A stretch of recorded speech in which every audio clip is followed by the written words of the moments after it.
Just wanted to remind you, I believe you still need to take public comment on K-3 reading. Yeah, okay, thank you. I will do that. So we are going to take, I understand there is some additional public comment on the K-3 reading. So who is there that wants to comment? Can you come up front and be ready to go?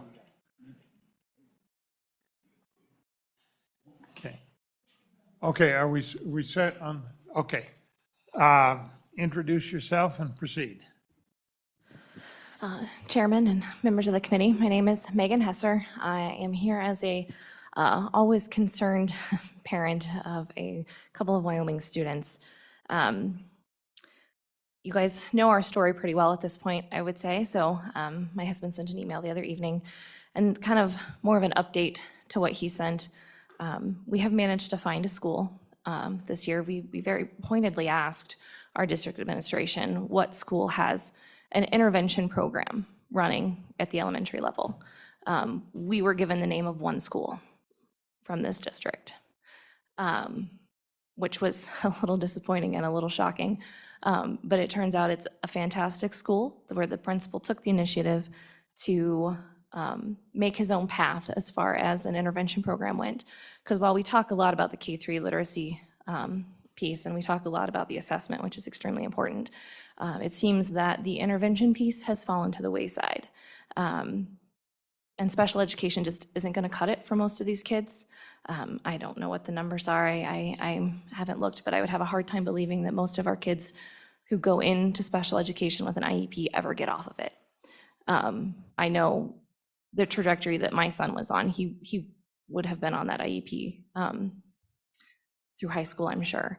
But he's now in a solid school that can help him make the gains he needs to make to maybe eventually be out of the situation that he's in. And so I'd also like to address, the Fontes and Pinnell piece. It takes an extreme amount of time to deliver that assessment. And that assessment is called a reading inventory. It's not an actual assessment of skill. It's where you listen to a student read, you mark their errors, and you use that data to figure out what level of text they're on in that system. And there was a study by Parker et al. In 2015. I have it. I can email it to whoever's interested. I have a few hard copies here with me today. And here's a quote from this study.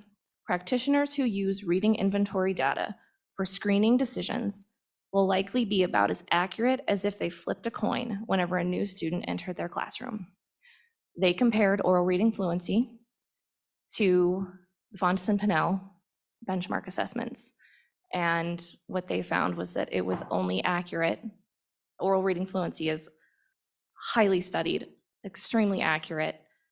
And they found that Fontes and Pinnell benchmark assessments were only about 55% of the time accurate to what the oral reading fluency test that was also administered said. And to be clear, the oral reading fluency assessment probably took a minute, maybe 2 minutes out of the teacher's day per student versus 30+ minutes per student out of the day. That's a huge, huge chunk of the teacher's time that doesn't need to be given on an assessment that's only a coin flip accurate. And so, I heard that pendulum swing statement today about how they want to avoid, swinging too far. And it's become very obvious in the last couple of years that that is a straw man's argument. If you actually listen to what people from the science of reading say, it's not just phonics. It's not just phonemic awareness.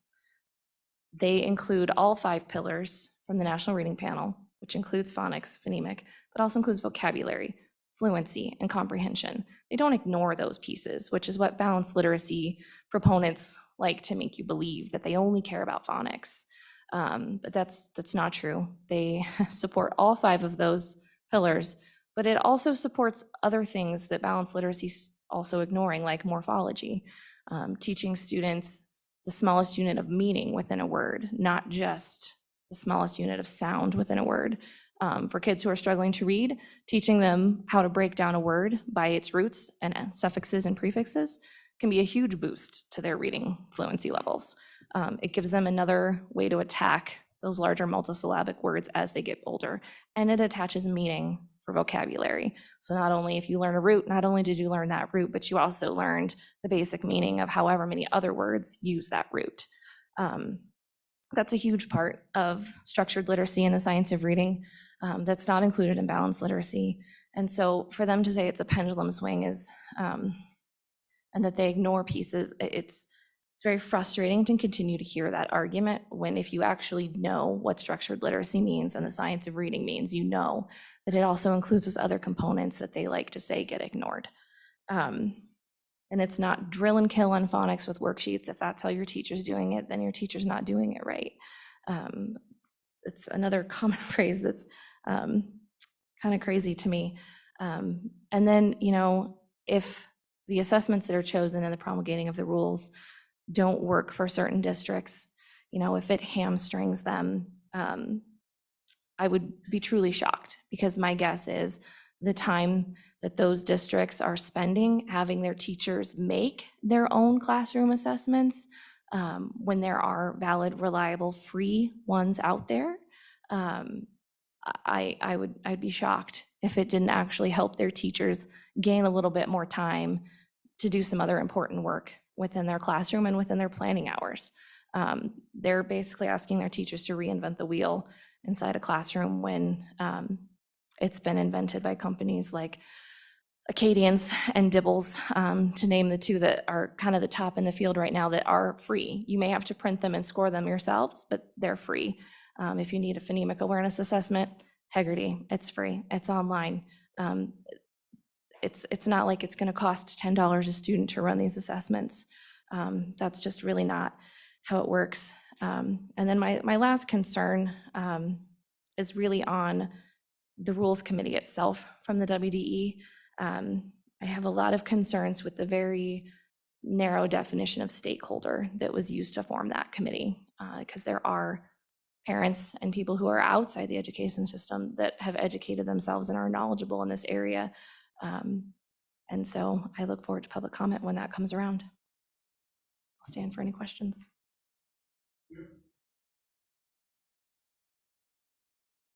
Thank you, Mr. Chairman. That was a question I was going to ask the department, was how they selected their 14 stakeholders.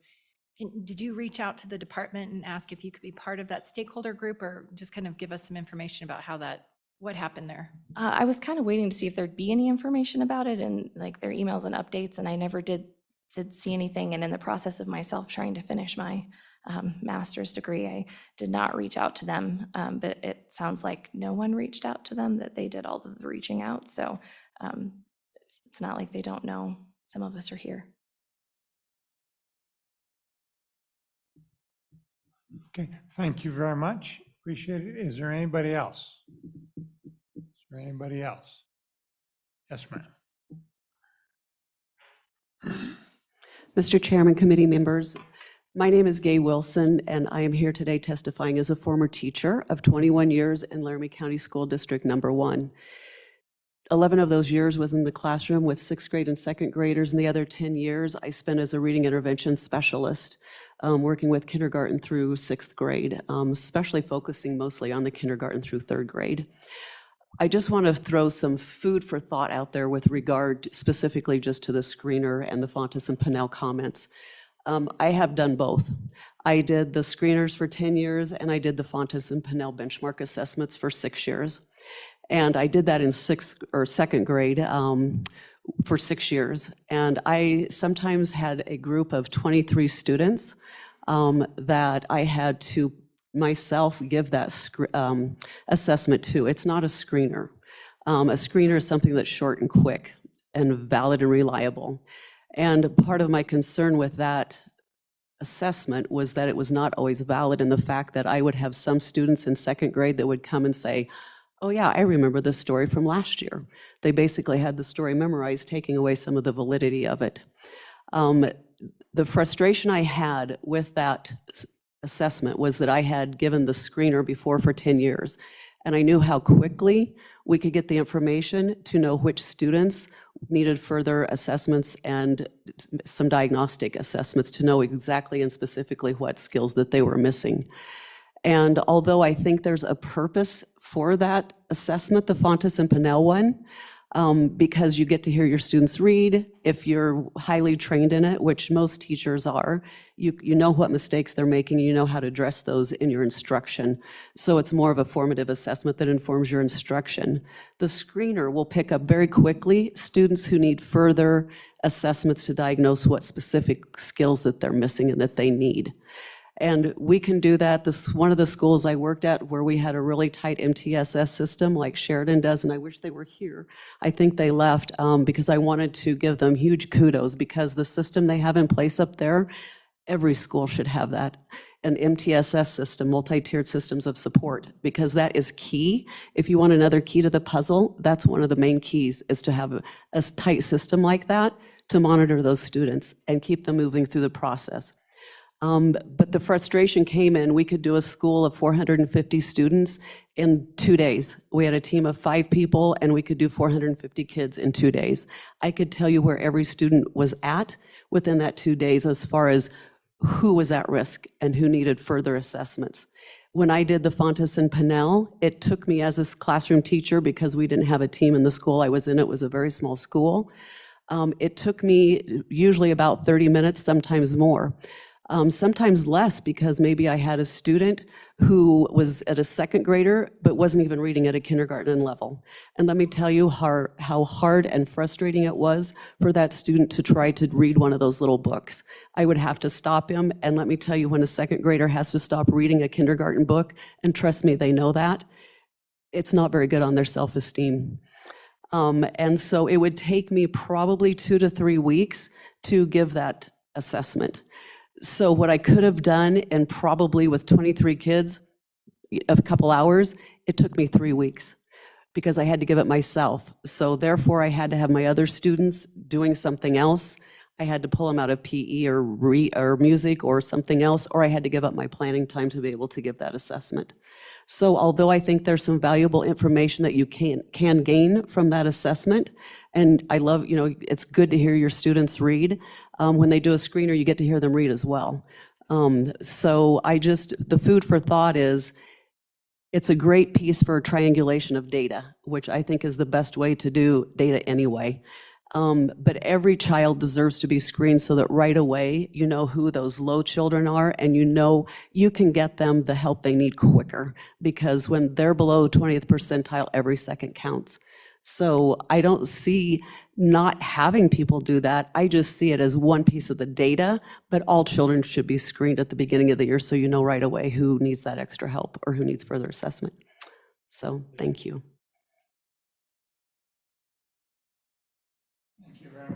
Did I hear somebody?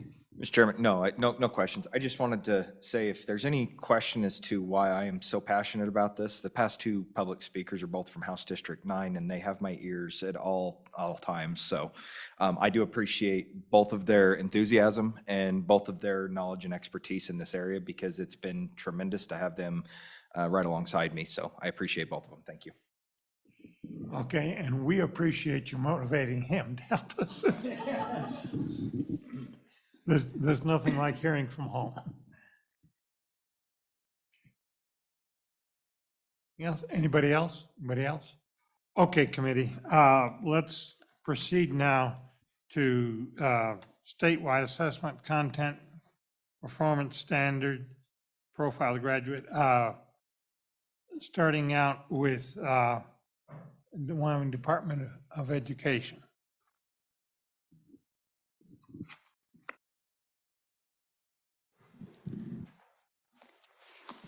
Thank you, Mr. Chairman. I'm Lori Hernandez, Director of Standards and Assessment at the Department of Education. Join with me today, I have Lori Thilmany, who's the Virtual Education Program Manager. Also, Mr. Chairman, for the first part of my memo, you had asked for copies of the ELA standards for K through 3. So I do believe that is in front of you now. And I'll just quickly do a quick orientation of what you have, so that if there's something you're specifically looking for, you have that for reference.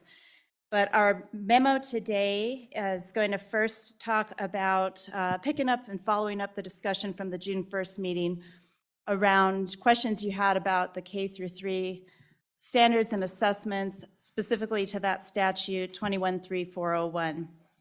In the ELA standards that you have in front of you, I've put a table of contents on the front so that you can see the pages where the reading standards are, and you see there's 3 areas of that, starting on page 11. And if you go to that, the way I've got it printed out for you is you'll see reading for literature, kindergarten, 1st and 2nd grade, and then on the bottom page, when you have an open view, you'll see 3rd, 4th, and 5th, so that you can see the learning progressions across the grades.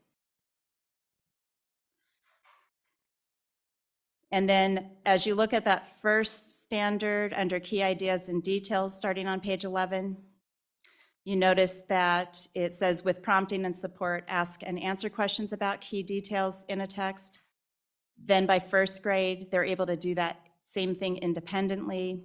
And then by 2nd grade, they're able to ask and answer questions like who, what, where, when, why, and how to demonstrate their understanding. And so when you've heard people testify today about learning progressions, that's what we mean there, that it's building, as they build their skills, they're able to do more with that. Okay, I'll go ahead and go into the memo then, and then you have this available if there's any questions that you have specific to the ELA standards. But to follow up from the June 1st meeting, there were questions specifically around that early reading, assessment, and intervention statute and the disconnect or how it relates to the YTOP assessment for grade 3. So I want to walk you through and identify the components of how those things do work together and relate, or maybe there is some disconnect there to be addressed. First, as you look on the memo, I have identified for the grade 3 ELA standards the 6 domains, which are reading for literature, reading for informational text, and then the 3rd one is reading for foundational skills. Those are your 3 sets of reading standards. And then you also have writing, speaking and listening, and language. And within each of those domains, you also see some components or strands like key ideas and details, craft and structure, and so on. So with that, the statute 213401 that identifies the 5 skills that are listed to be predictive of reading success, the bulk of that resides in domain 3 with the reading foundational skills. So as you look at that number 3 on your memo, part A, phonics and word recognition, that identifies the 2nd, phonics, and the 3rd, decoding words and non-words. That fluency part B, that identifies with the 4th part of that statute, oral fluency. And then the first part, phonological awareness, also is within that part A and B. So 4 out of 5 of those skills fall into that 3rd domain alone. And the ELA standards are much more than just the reading part. So these standards do hit the 4 modes of communication: reading, writing, speaking, and listening. But where the disconnect is that in just a quick history of 213401, there had always been that part C to annually report the progress of reading by the end of 3rd grade with an aim target of having 85% of students reading on grade based on information from the state assessment. And at this time, that is YTOP, but even when it was paused, that was in statute. Then in 2019, that statute was amended and additional parts were brought in, and Part D identified those 5 skills, but didn't make any change with Part C. So as we have built a K2 interim assessment that is lined up for YTOP, the question that keeps coming up is, does that really line up, and does it tell us the same kind of information? And it doesn't, because it wasn't built to do that. So the YTOP assessment, just to understand the full complexity of that, the K2 interim assessments are optional for districts. They're available as a data point, but they're built on 12 items. So they are not going to be given a lot of information. They're not meant to be predictive of anything with reading success or anything else. They're meant to give some touch point exposure to the assessment platform, to the assessment items, so that when they take the third grade test, it's not their first exposure to it. And then also, as you've heard in testimony today, in conjunction with other local assessments, it's a data point that can be used together to identify if students are being successful on those grade standards. As we look at that third domain, reading foundational skills, where the bulk of those skills in that statute reside, on the kindergarten interim blueprint, 42 to 50% of that assessment focuses on those foundational skills. By first grade, that reduces down to 25 to 33%. By second grade, it reduces to 17 to 25%. And then it zeroes out by the third grade YTOP assessment. Because when we built that blueprint in 2017, the intent was on reading comprehension. So when that was being built, the thought was that you read to learn, and then you learn to read. I'm sorry, you learn to read, and then you read to learn. So by third grade, we wanted to have that focus really on the comprehension piece of the standards. And students have the opportunity through all of the YTOP grade 3 through 10 ELA assessments to read text, read a passage or even two passages, and then be asked a series of questions where they have to extrapolate information and analyze that information from the reading. And what we're really looking to see if they're capable of doing is that skill of taking it that next step, not just reading. So the YTOP assessment, grade 3, is not built as a reading test, and it has been named an ELA test for that reason. So I just want to highlight that that does not completely correlate to what the intent of that statute was built previously to do. And so then it would be something to ask the legislature if the intent was to continue to just identify reading proficiency by end of third grade, and if so, then another assessment may need to be used for that, or if it is in fact looking to see if students are ELA proficient and seeing what kind of connection that means to reading proficiency. And then the second paragraph on your second page. I appreciate that. Thank you. It's after lunch. So you said something there that's probably really important, but I don't understand it.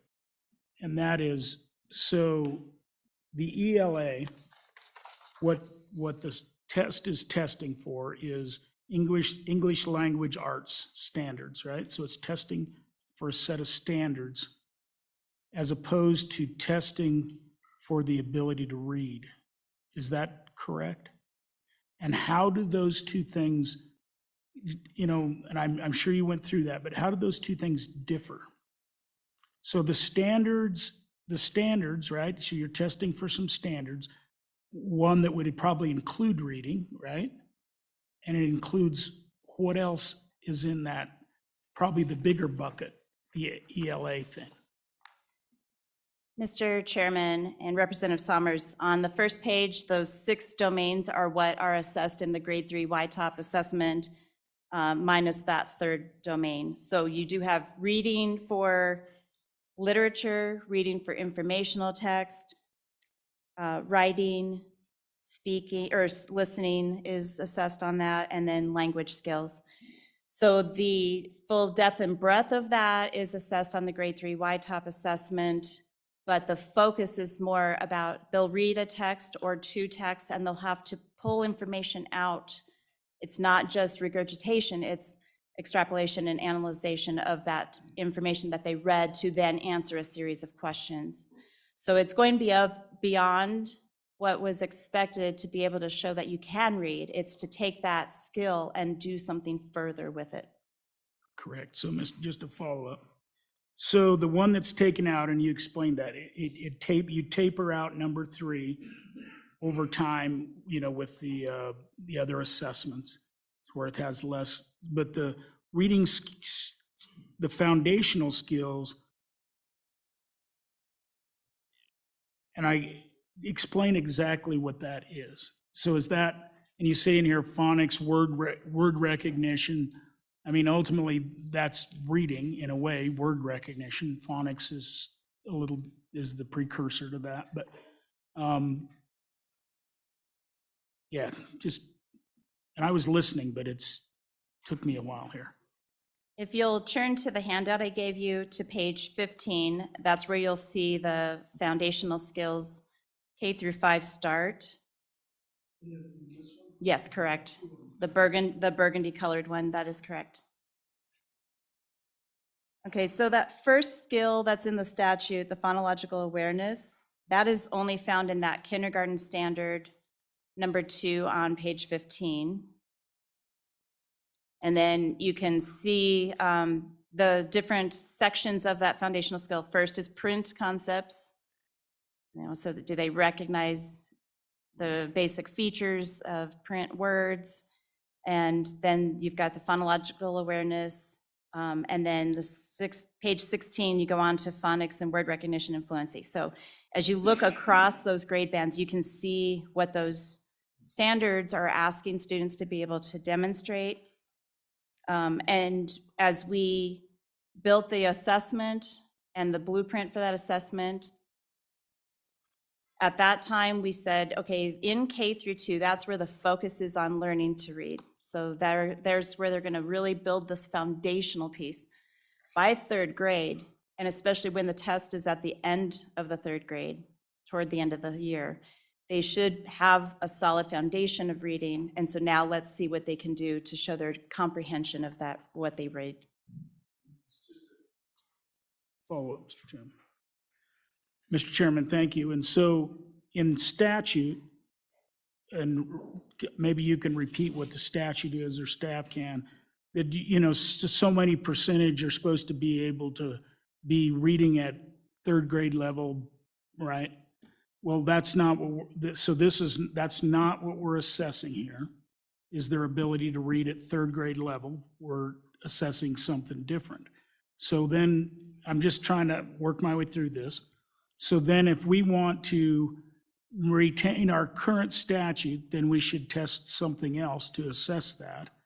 Or we should change the statute to some other standard, you know, that reflects what the current test is. Is that accurate of what you just said?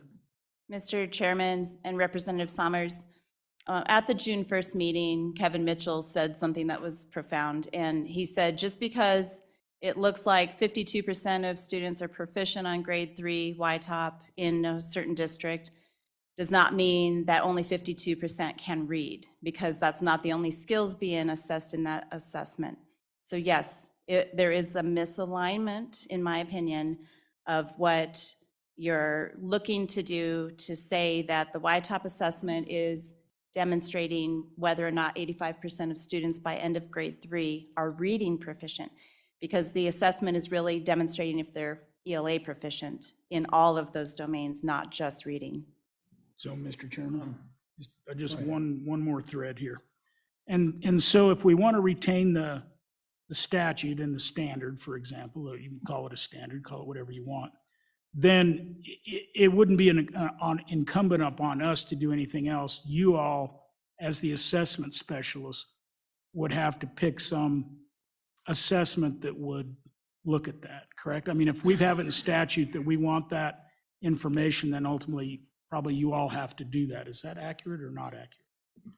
Mr. Chairman and Representative, I think a question back to the legislature would be the intent, because there are other parts of the state assessment requirements in statute that we want to make sure we keep in check.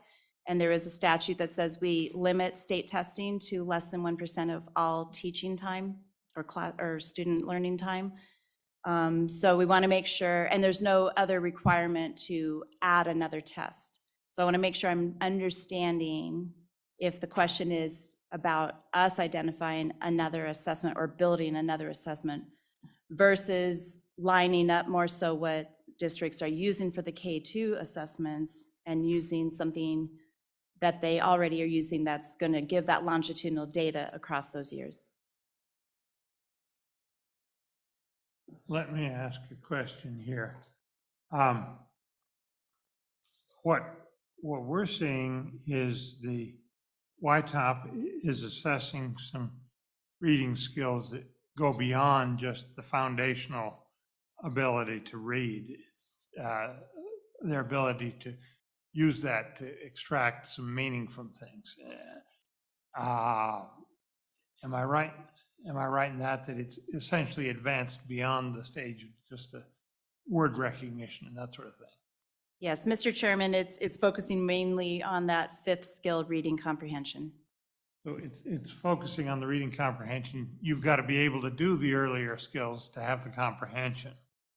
So it would seem to me when our recalibration consultants say that the students who test basic and below on the third grade YTOP are not reading well enough to succeed in our modern economy, and that's what they told us. The language is pretty clear there to me, that they're right in relying on the YTOP because it's essentially testing the kind of comprehension you'd expect to see at the third grade level. And they will pick up if the kids haven't made the earlier foundational things, that will reflect in poor performance on that. So the assessment does cover those reading skills in that sense. So I don't see any need for the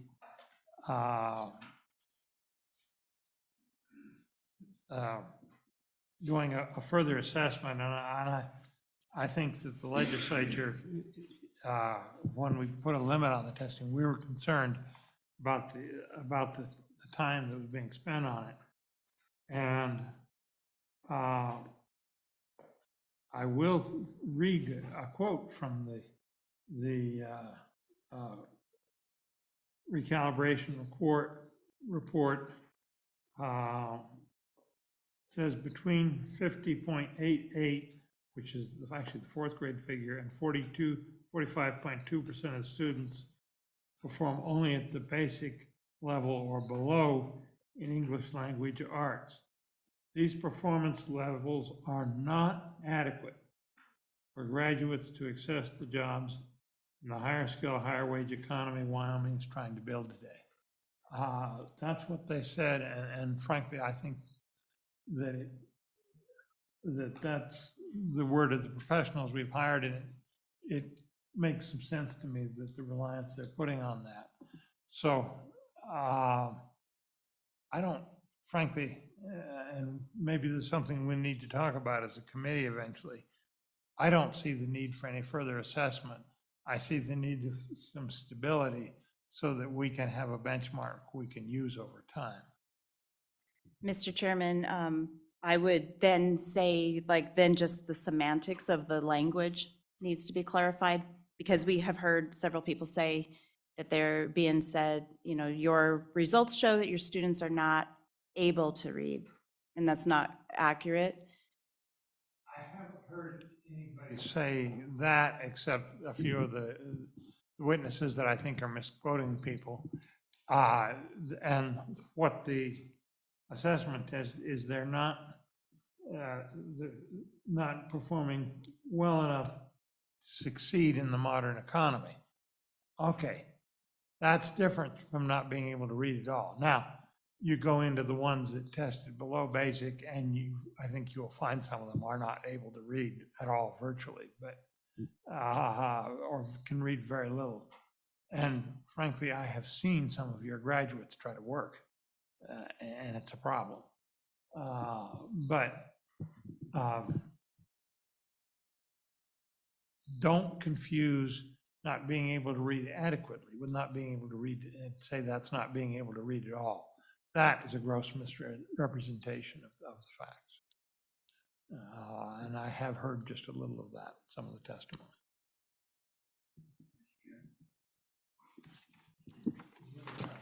Thank you, Mr. Chairman. I just want to make sure I'm understanding this correctly as well, that when we look at YTOP, we're not looking at whether or not a student can read, because YTOP also gives accommodations if if they have been selected, right? Like, so if they need a virtual accommodation to read through that process, they could potentially show that they're reading at grade level, even though they may not be because they've had an accommodation. Is that accurate? Because I've heard that in multiple cases, actually.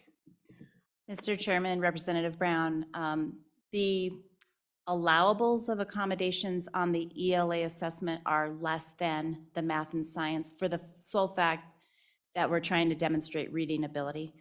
So there are some accommodations that are available if it is determined by the IEP team that there's a need. But I do want to make sure it's clear that they are not to the same degree, because we definitely don't want a test read to a student and say, we're trying to determine if they can read or they can comprehend what they've read. Am I right? Right, in thinking that the number of students who gets to accommodations is relatively small. Is that correct? Mr. Chairman, I would have to look up the data to know for sure how small, but on the YTOP assessment, there are students that are having accommodations on top and YALT.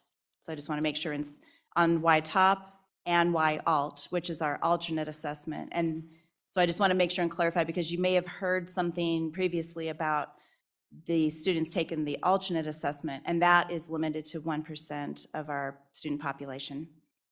But there are students that have accommodations on both assessments in the general public or general education as well. We may get asked about this by the public. What kind of accommodations are granted? What sort of things are we talking about?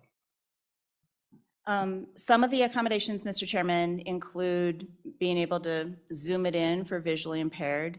Some can change the color contrast. So instead of being black on white, black text on white, they can have yellow text on blue or whatever that allows for visual accommodations again. There are other accommodations that an IEP team may say that they need,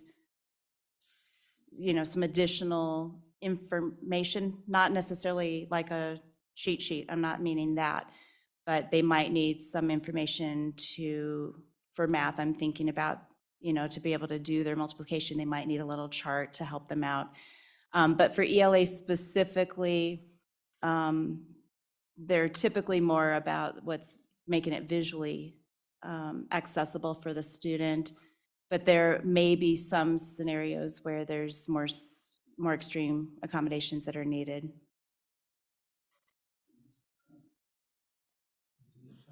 Mr. Chairman, thank you. So back to the statute. So we basically have a standard, I don't know what you'd want to call it, a goal or an objective or something in statute that says this, but we're not assessing for it. And so the question is, should it remain or should we assess for it? Is that, or it could just stay there and with the recognition that it doesn't mean anything. That's what I'm asking is, is that accurate? Mr. Chairman, Representative, I'm sorry, can you repeat that, restate that? Yeah, so we have a statute that has a standard in it of some type. And we're not testing for that standard, we're testing for something else. So does that mean that we, I guess if we do nothing, what happens if we do nothing other than they'll be misled by testing scores on a test that doesn't mean the same thing? Is that? Mr. Chairman, Representative Summers, I'll address it as two parts.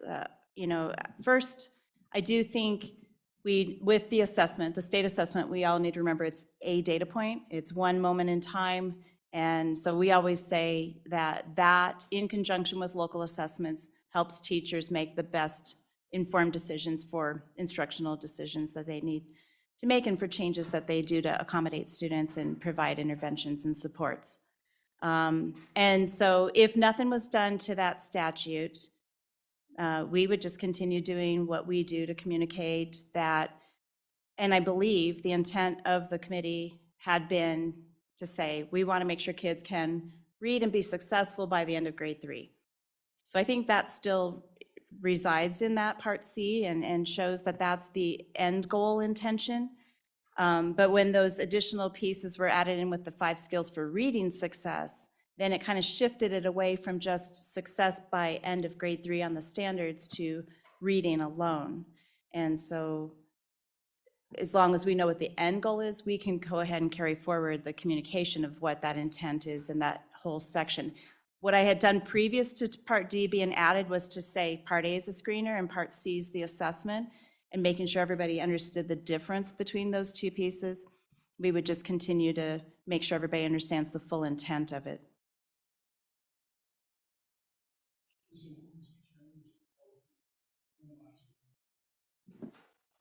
So, Mr. Chairman, so what it says is each district shall annually report to the department on the progress of each of its schools towards achieving the goal of 85% of all students reading at grade level upon completion of 3rd grade. So we have a requirement that districts have to report something that we're not assessing for. Is that accurate? I mean, how are they reporting that if we're not assessing for it? Or what is the report that they are providing you? Mr. Chairman, Representative Summers, currently they are reporting their K through 2 data on whatever assessment they choose. That's, I think some are using FastBridge and some are using some others. Some can use our YTOP interim assessment to also be a data point. So whatever they're annually providing us is in that K2 assessment and their 3rd grade assessment results on YTOP. And we actually, get that at the state level and see that. They don't have to report that to us. And I will say there's a little bit of a disconnect in the language there, because that language on the reporting on reading at grade level was written, 15 years before the YTOP was. And I think our consultants have showed us how to make sense out of this and get what we need. So I think we can split hairs exactly what it means all day long, but I think we're getting a pretty good sense of it. Okay, anybody else, committee? Anybody else? Okay, proceed. Thank you, Mr. Chairman. On the second page, the second paragraph was just additional resources for informational. At the June 1st meeting, you had asked me to email these links, so I just put it in the memo, so it's all there as well. Anybody can go into, the memo. Page 2 of the assessment memo. In that second paragraph on page 2, you have a link to the YTOP practice test. So anybody, you, your friends, family, anybody in the public can go into that link, identify which content area and grade level you want to see what that assessment looks like, and go ahead and take that test. You can also go in and choose the settings and tools and what accommodations. So as you had that previous question about accommodations, you can see what that would look like and experience the test like a student would. So that's just informational links there. Let me hold you right there. When we were talking to the people running the 2 major virtual schools, the one that contracts with the Niobrara 1 district and the one that contracts with the Bighorn 1, I believe it is, they were saying that their students didn't have much experience taking tests, so they could get on this and give them some experience with something that's designed to illustrate what they're up against. Yes, Mr. Chairman, they won't get results out of it, out of the practice test, but they can experience the platform, the testing platform, and the item types that are on the assessment. That is correct. Okay. Thank you, Mr. Chairman. That is the end of the K through 3 ELA part. And the next part of our memo goes into the state assessment and virtual education students. So I'll just pause to see if there's any other questions on the K3 before we proceed.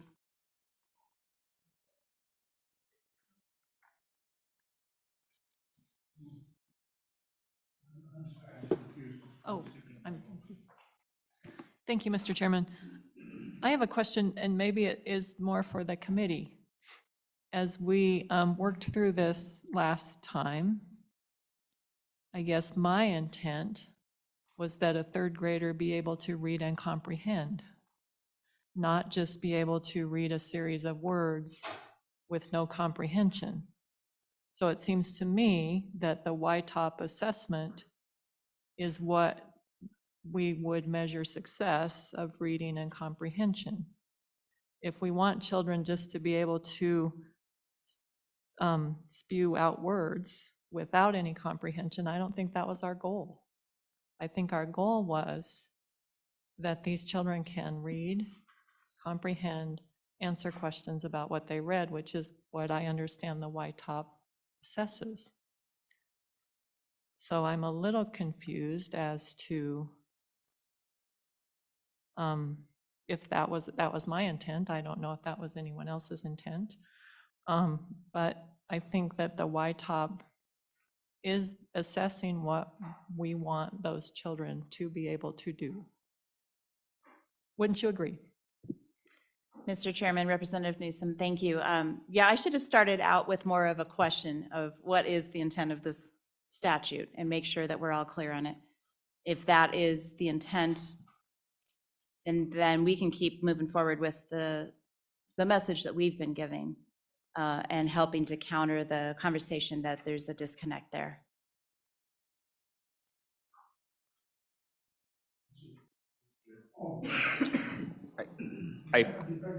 Yeah, no, I was just trying to decide if I wanted to even say anything, but I do appreciate what Representative Newsom is saying. I think that there's competing what we were ultimately looking for here, and at some level, we were looking for exactly what we're testing for at YTOP, but what we've also determined is that YTOP is leaving kids behind.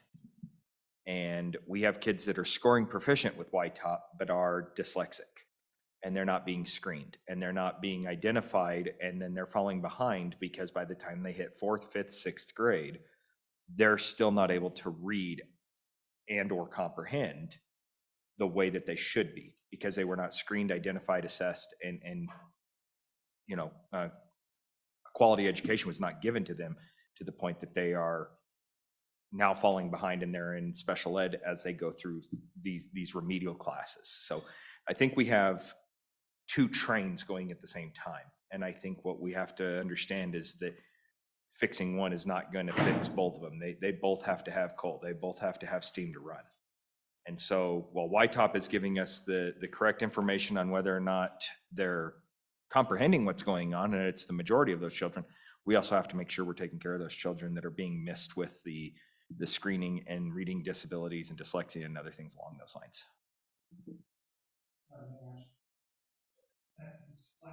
Form. Am I right in thinking that there is no such thing as the perfect assessment test, and this is going to be a problem with every test? And that's one of the places where the teachers and their professional judgment come in when you're dealing with an individual student. Mr. Chairman, that is where the teacher judgment really does need to come in, the teacher that's working with that student, because the perfect assessment would be a one-on-one assessment. And that we don't have time for that. We know that that takes more effort than teachers have available to them. So we do the best that we can to create an assessment.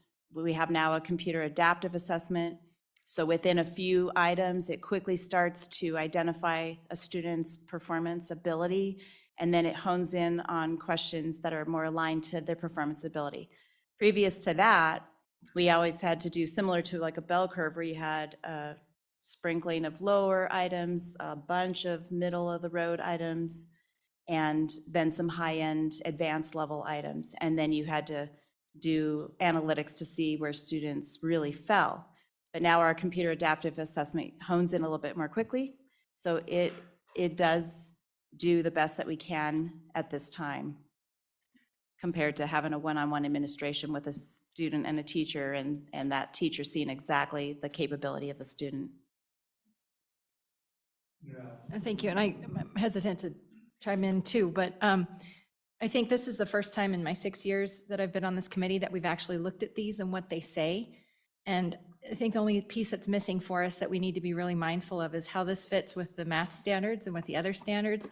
And really, committee members, I mean, if you were to look at all those, and when we talk about how the kindergarten day is, the first grade day, I think there might be real value in trying to, instead of doing these standards by topic, by grade level and grade bands, just so we can see what that day looks like. Because I remember a conversation years ago with the state board, they said they adopted some of the most rigorous math standards. And so I think all of that comes with a cost. Like if you want those higher math standards, then what are you neglecting during your day that you're not focusing on? So I just want to thank the committee for, this is the first time I think we've read these, and these really matter. They guide what's happening on the day-to-day lives of our kids, so. But that said, I get a little nervous about anything, when we're talking about the white top, we need some basis of measurement. I think we can always adopt a test that says, that gives us what we want to hear. Maybe we adopt a less rigorous exam or assessment, and then all of a sudden we say, oh, now we're at 80% proficiency. And I don't think that we're doing ourselves any favor by that. So I am just a little nervous about some of this conversation, because I think there's tremendous value in having that consistency year in, year out. Don't you agree?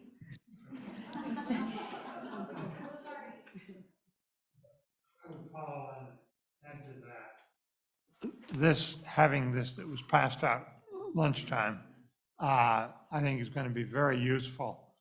My instant reaction looking at it is there's so many standards here. Are they really helpful to the classroom teacher and getting the job done of teaching the individuals that she's trying to teach? Or are they so numerous that there's no priority setting here, and they cease to have much value?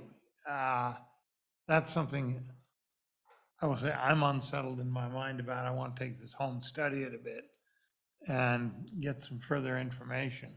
I think Senator Ellis' suggestion, we need to see the full standards that some of these kids are expected to meet, and have we gotten into way too much detail on these to the point that they're not useful anymore? Mr. Chairman, if I could address you and Senator Ellis's comments.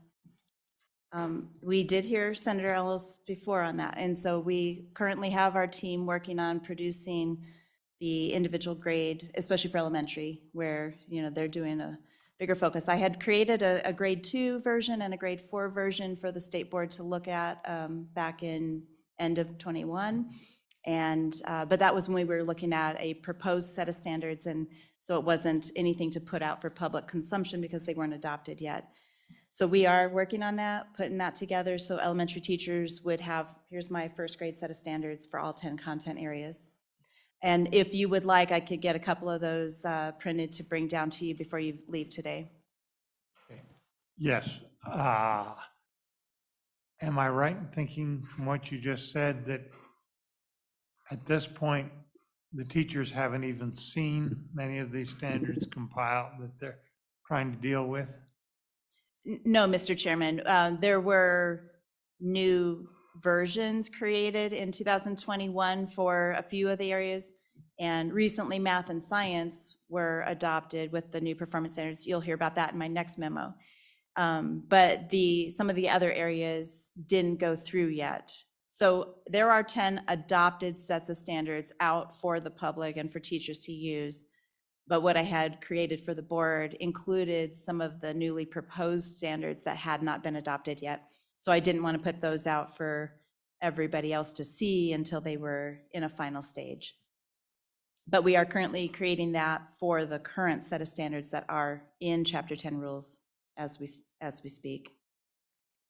And then to your comment about the numerous standards, Mr. Chairman, basically just a quick history of the standards in general. The standards back in 2008, that version, they were far less, but they were basically when you're looking at a path, they were just like the big milestones. And then over the last 8 years, there were changes in the review committees to identify the roadmap a little more clearly on how to get to each of those. So benchmarks were put into place, which are the smaller pebbles. And that was intended to make a more equitable education program for teachers to know exactly how to get kids from point A to point C.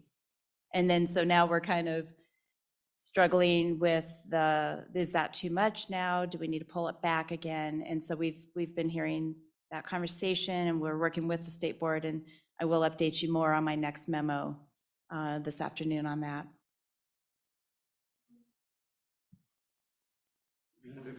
Thank you, Mr. Chairman. That was just interesting to me, thinking about why are standards changed, especially for something like language arts? Is it because there is a lack of consistency from one district to another, confusion, I'm just curious, why are standards changed?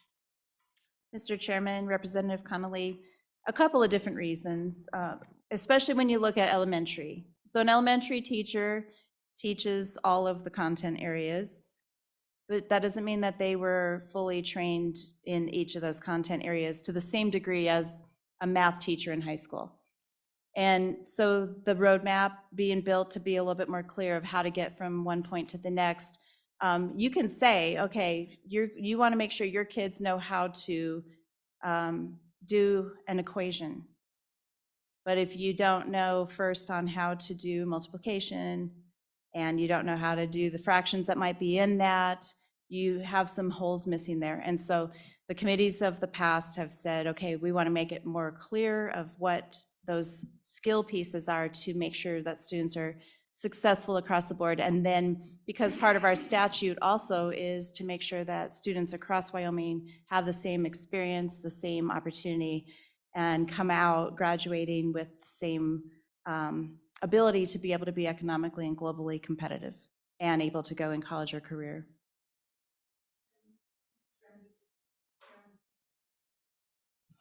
Just as a follow-up, so that would honestly be answering the question by saying that there was a lack of consistency between and among districts, and a need for clarity in terms of the expectations so that we met our equity obligation. Mr. Chairman, Representative Connolly, several of those committees, and I've been at every standards review committee for the last 10 and a half years. Several of those committees, conversations have been, even when they're this full set of ELA standards that are explicitly, all the steps, there's still always conversations of, oh, how do you do that in the classroom? I didn't even think of it that way. And they actually have great PD opportunity together because they get to discuss how they're approaching it, how they're assessing it in their classroom. And so it's just one of those things that we're constantly working to improve the system. Sometimes those improvements might need to be reevaluated and look at what we're getting out of it and if it's actually doing what we're intended. But the educators in Wyoming, they are just top notch, and they are always trying to make it better every single time, even when it looks like it has quite a bit of work already put into it.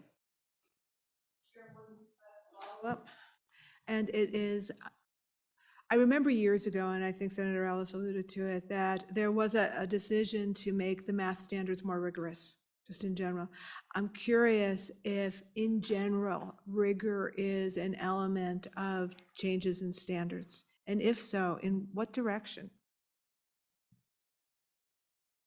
Mr. Chairman, Representative Connolly, in 2016, 17, at that time, there were a lot of conversations around the math standards in particular of making sure, and we were hearing conversations about, students not being able to be successfully placed into college algebra when they go to college, and was there a concern with our math standards? And at that time, we worked with the University of Wyoming with their professors to evaluate the standards, and they came out of it with the statement, if students have mastered these skills, they are sufficiently prepared to come in. And so I know that was one of the conversation points of why they wanted to amp up the rigor, to make sure students were successful, to be able to not have a remediation class, but to get right into those algebra classes.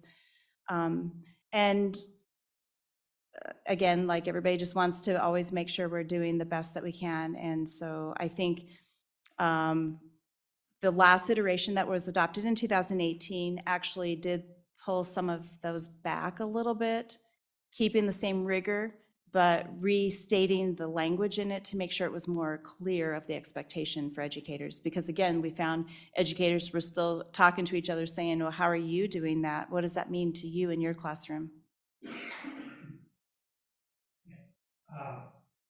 Maybe we're going to need to get moving on. Quickly take us through the rest of your memo here. Thank you, Mr. Chairman. Okay, next we will move into the assessment and virtual education students topic. So there was also some discussion at the June 1st meeting around this.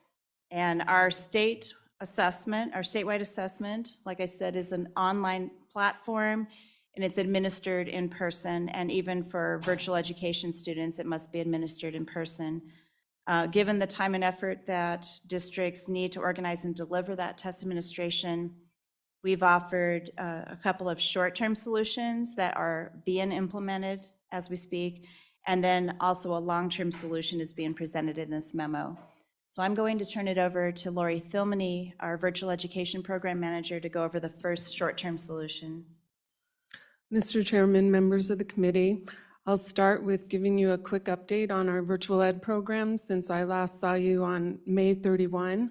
This school year, we've ended up with 22 school districts having full-time and part-time virtual education programs. We've got 5 districts with statewide programs, 2 districts with regional programs, and 15 districts with district-level programs.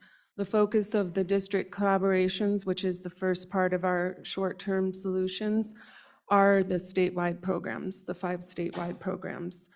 And these collaborations started this summer, early this summer, with the need determined to mitigate some of the challenges in administering the statewide assessments, and the group coming together to first problem solve how to solve some of the technical aspects of different districts with different students coming together to test.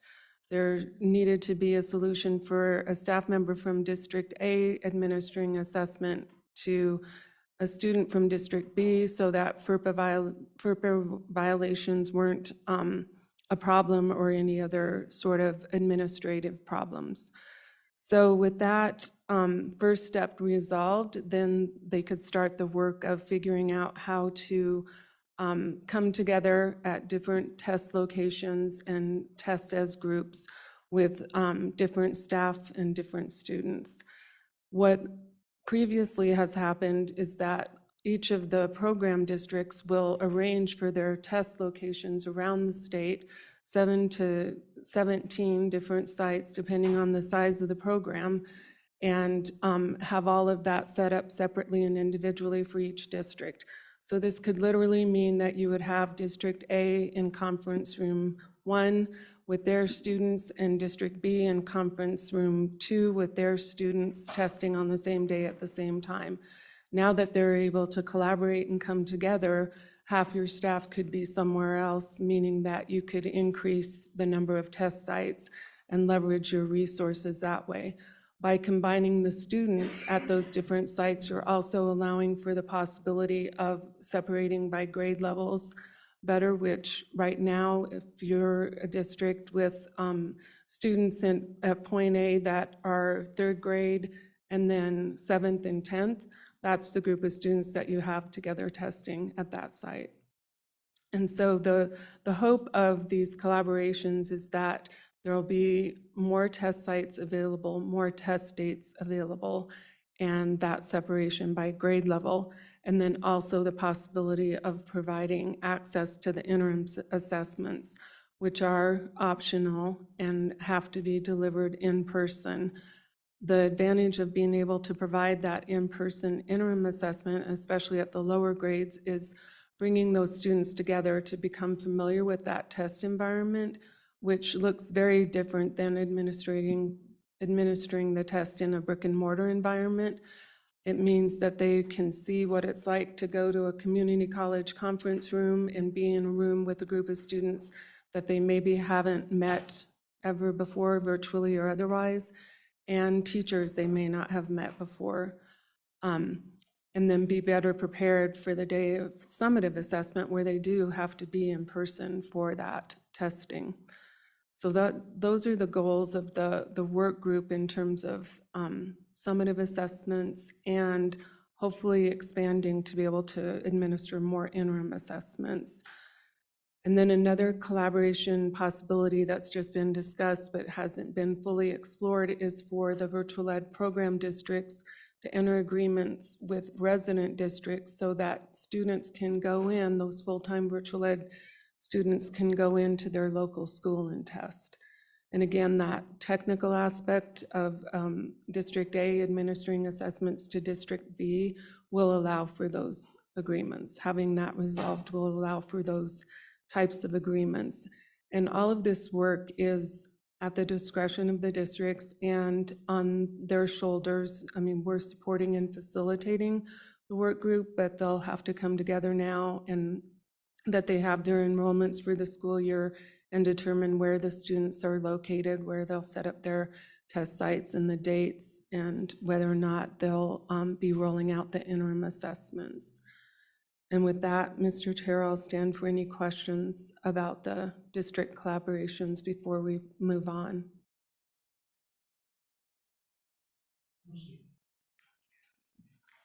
Thank you, Mr. Chairman. Our second short-term solution is we have provided an authoring tool with the assessment vendor Cambium Assessments. This is a free tool for all educators in Wyoming, and it allows educators to build assessment items and assessments on the same platform as our YTOP assessment.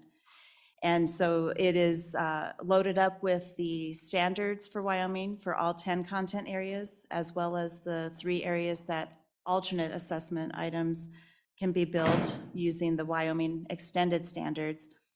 And so with this being available to all students, or excuse me, all teachers in schools, we can work with the virtual education programs to help them build an assessment and understand what the components of building that assessment would look like that they could remotely administer. So my staff would be able to provide training sessions to the virtual education programs and help them to create the assessments that would be aligned to the YTOP blueprint and understand the different components with appropriate cognitive complexity and test development process and requirements. We did hold a virtual training for all Wyoming educators in 3 events in May. And then we also shared the recording of that out with everybody. And there's going to be another training in a couple of weeks to show all the teachers how to build those alternate assessment items as well. So a possible short-term solution is to use this platform where the virtual programs can build their own assessments and use in place of the interims and modulars. Mr. Chairman, I'll stand for any questions on that short-term solution before moving. Thank you, Mr. Chairman. Just curiously, my gosh. I had an epiphany and I think it just became an apostrophe. Is there any way, and how soon will this results be coming back in? When will we be able to see, how this is working for the virtual schools? And number 2, is there a way that I could get, or the committee could get, information that would give a comparison of testing of the virtual schools previous to this information and how the virtual schools tested after this opportunity was provided for them, as they've had an opportunity to be able to do some test runs and familiarize themselves with the testing system? I would be very curious to know if there is a difference in how the tests score and if it has been an improvement to them, giving them that opportunity. So if you could get that information, I would greatly appreciate it. Yes, Excuse my hesitation. Mr. Chairman, Representative Nyman, yes, we can pull that together. It'll take some time because this is not going to be a fast fix to build this assessment. But also just to note, the one thing there is the results may not be comparable apples to apples, but we will work to help. It might take a couple of years to get it to a place where we can make those comparisons. Follow up, Mr. Chairman. When you say not really compare apples to apples, what do you mean by that? I guess I'm curious. Mr. Chairman, what I mean is when we compare anything to the Y-top assessment, the summative assessment at the end of the year, when we build this assessment with them and then try to make a comparison to the end of the year Y-top assessment, that's not an apples to apples comparison because it's not the exact same assessment. But we can work on making some equating analysis. It just will take a little bit of time because you need more than 1 year of data to do that. Confused me. I thought the objective was to test these virtual schools the same way as we were testing everybody else, so we could compare and see if they're doing an adequate job. Mr. Chair. Why are we talking about a different assessment? Mr. Chairman, I should back up. They are taking the Y-top summative, and we can compare virtual ed program students to non-virtual students. We already have that data, and I can tell you that information. When we talk about this authoring tool, we're talking about helping them build something in place of the interims and modulars, because in the May 31st testimony, we heard that there's difficulty with the time and the cost of getting students to a local place to be able to test using those optional interims and modulars throughout the year. So it doesn't affect the end-of-year test how much It does not, Mr. Chairman. We can make those comparisons, and I can today give you that information.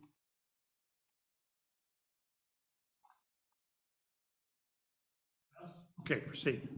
Thank you, Mr. Chairman.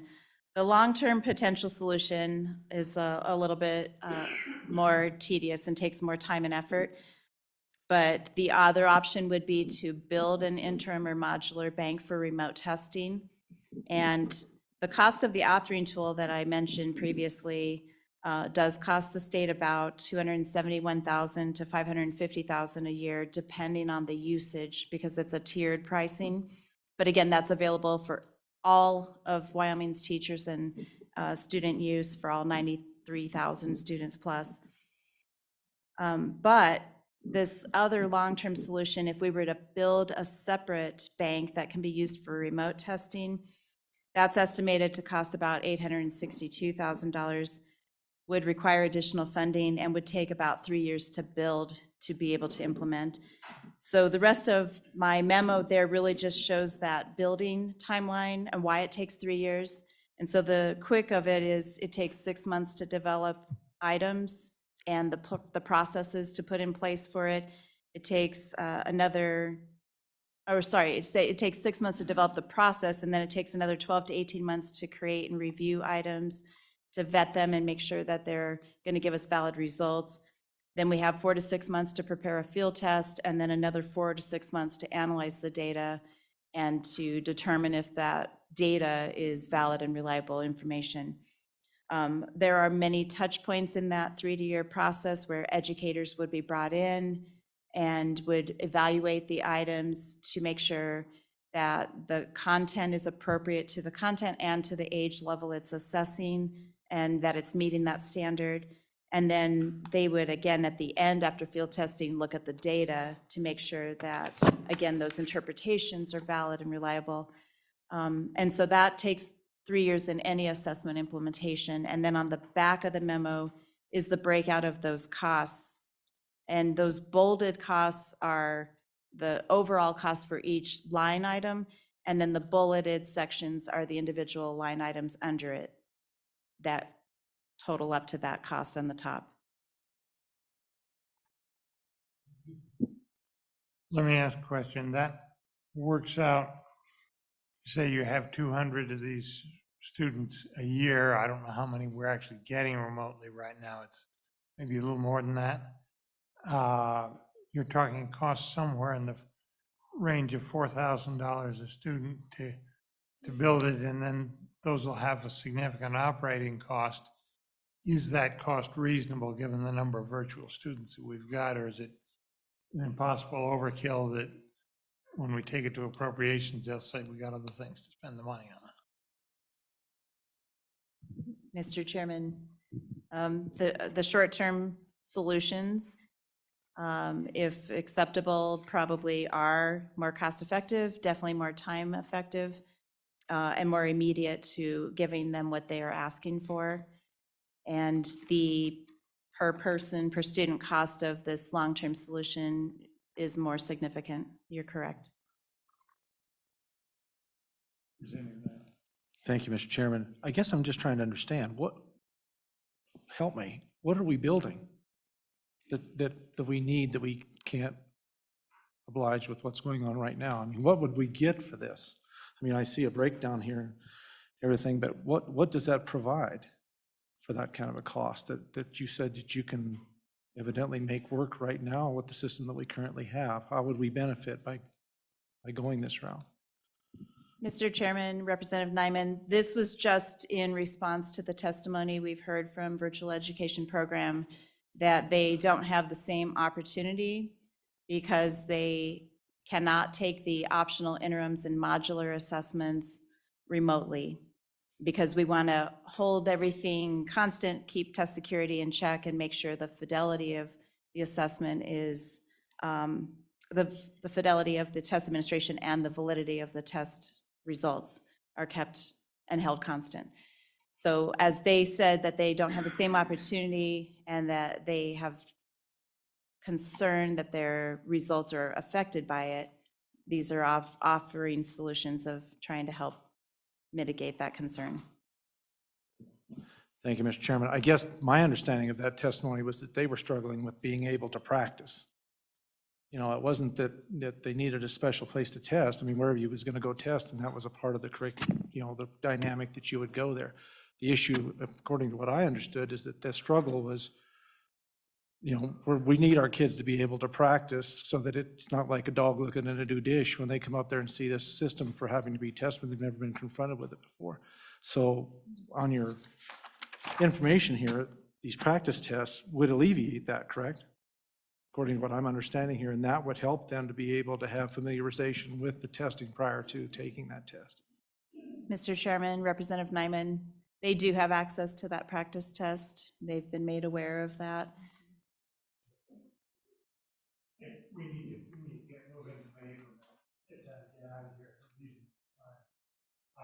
Anything further on this? If not, next section will have the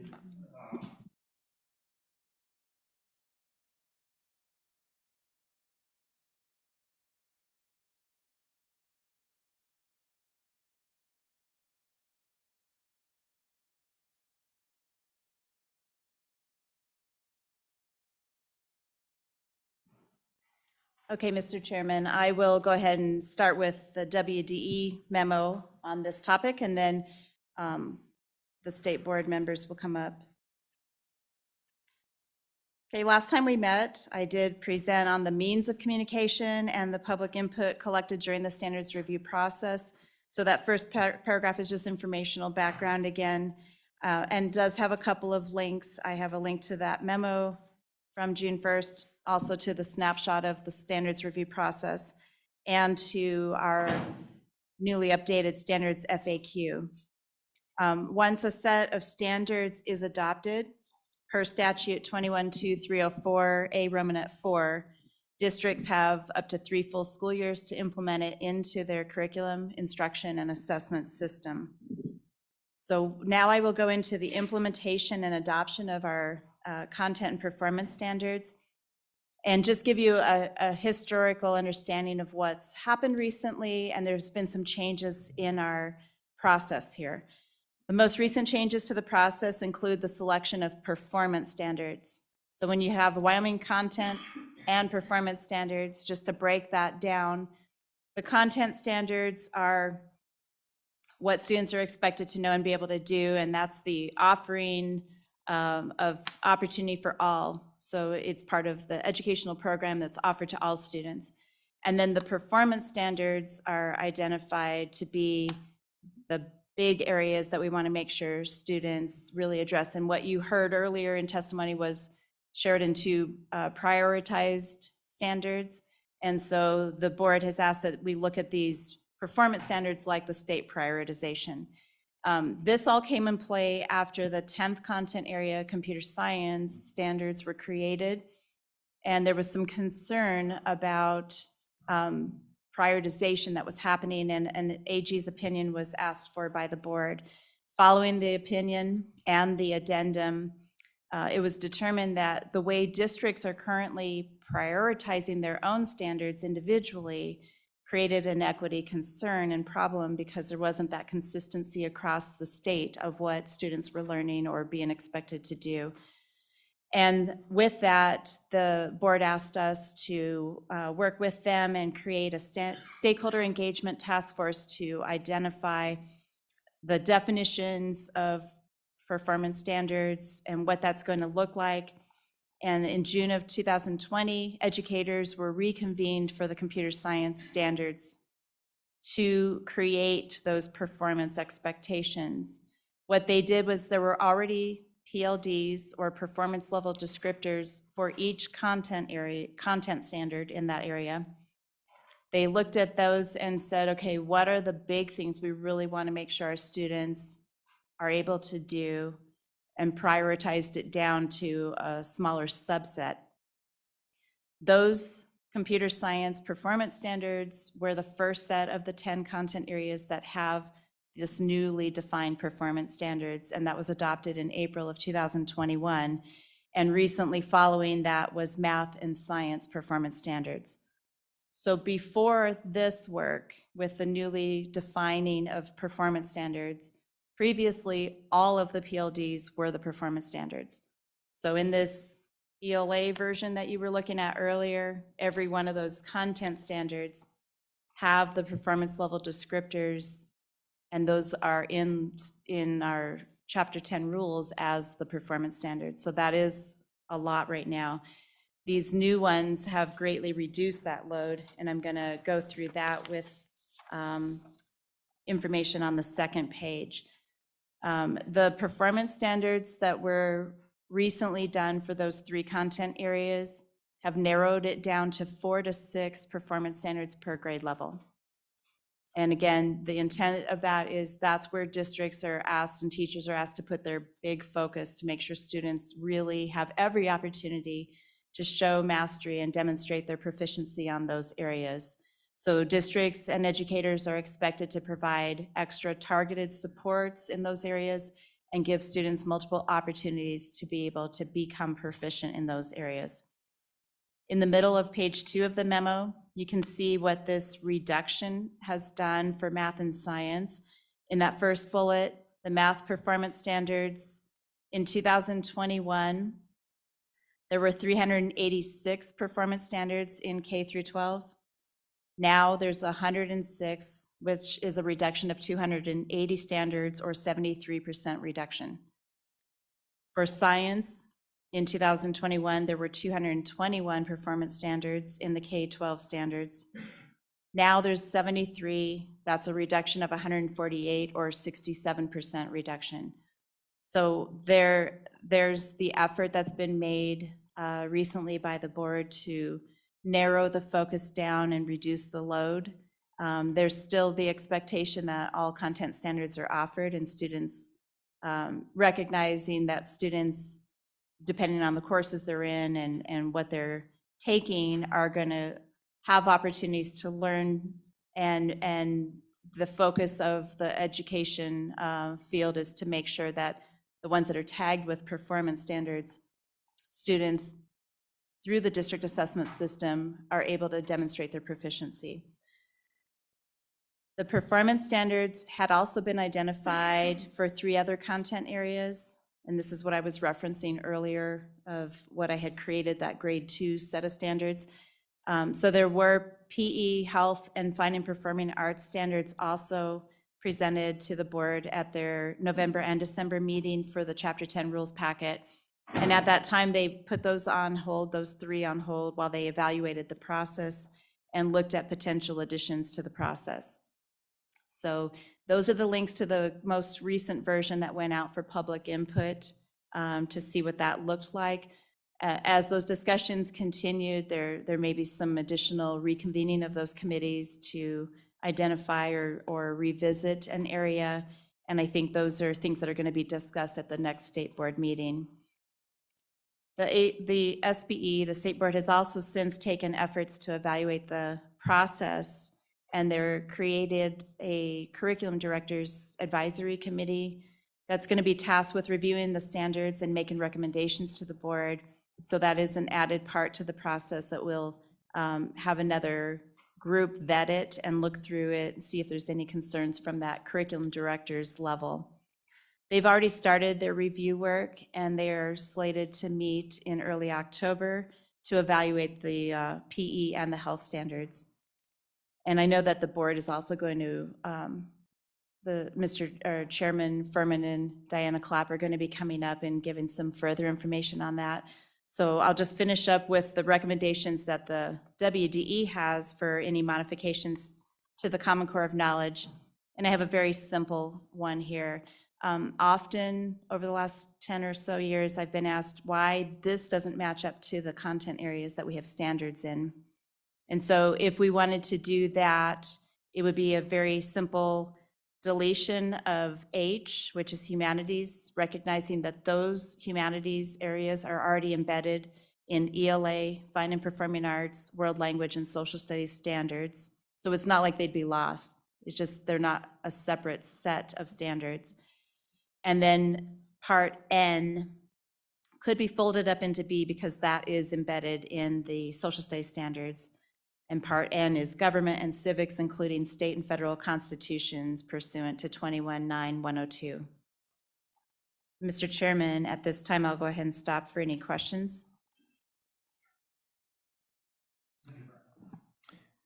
I don't have my green book with me, but can you tell me, or maybe staff can tell me, when 21-9-101I subsection N was added? I feel like we've had that recently, and I'm just trying to remember. I agree, I think it could be folded up, but I think there was explicit language that was added for a reason, and I don't know if you know when that was added or if staff knows when that was added. Mr. Chairman, Representative Brown, I don't recall it being added since I've started doing this work, so it has to have been over 10 years ago. I do know that there's the other part, 21-9-102, specifically calls out that students also pass the assessment in US and Wyoming Constitution and history. And then 103 talks about repercussions if a district does not follow through with that.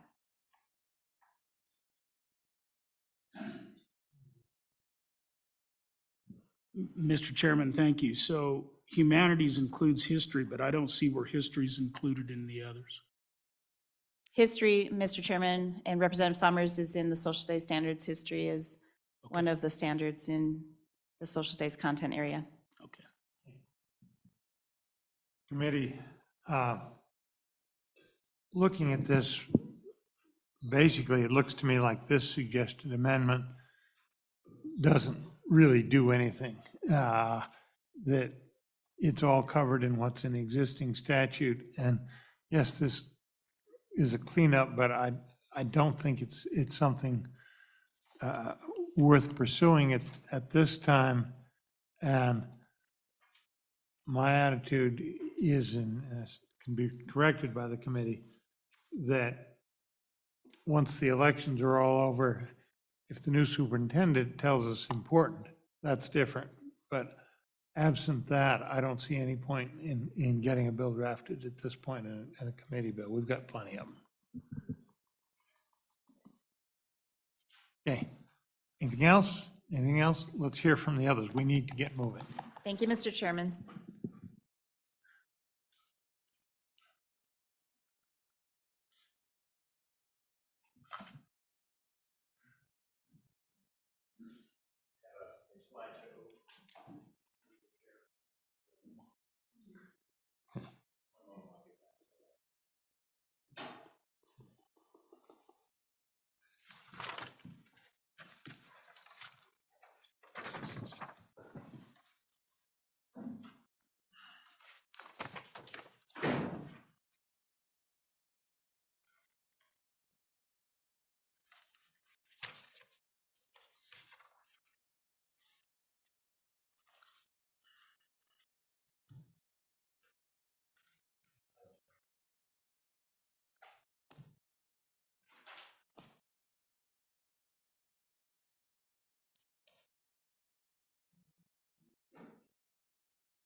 These content standards for kindergartners. I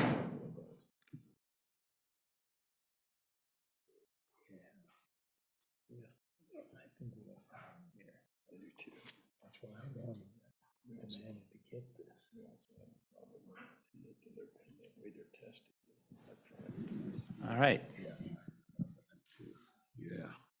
Mr. Chairman, members of the committee, first, I want to commend you for a long day, and you're still asking some really great questions. And I feel like I'm really fortunate to be seated here at this moment because a lot of the conversations and questions that you've been asking are the same ones that the state board has been wrestling with.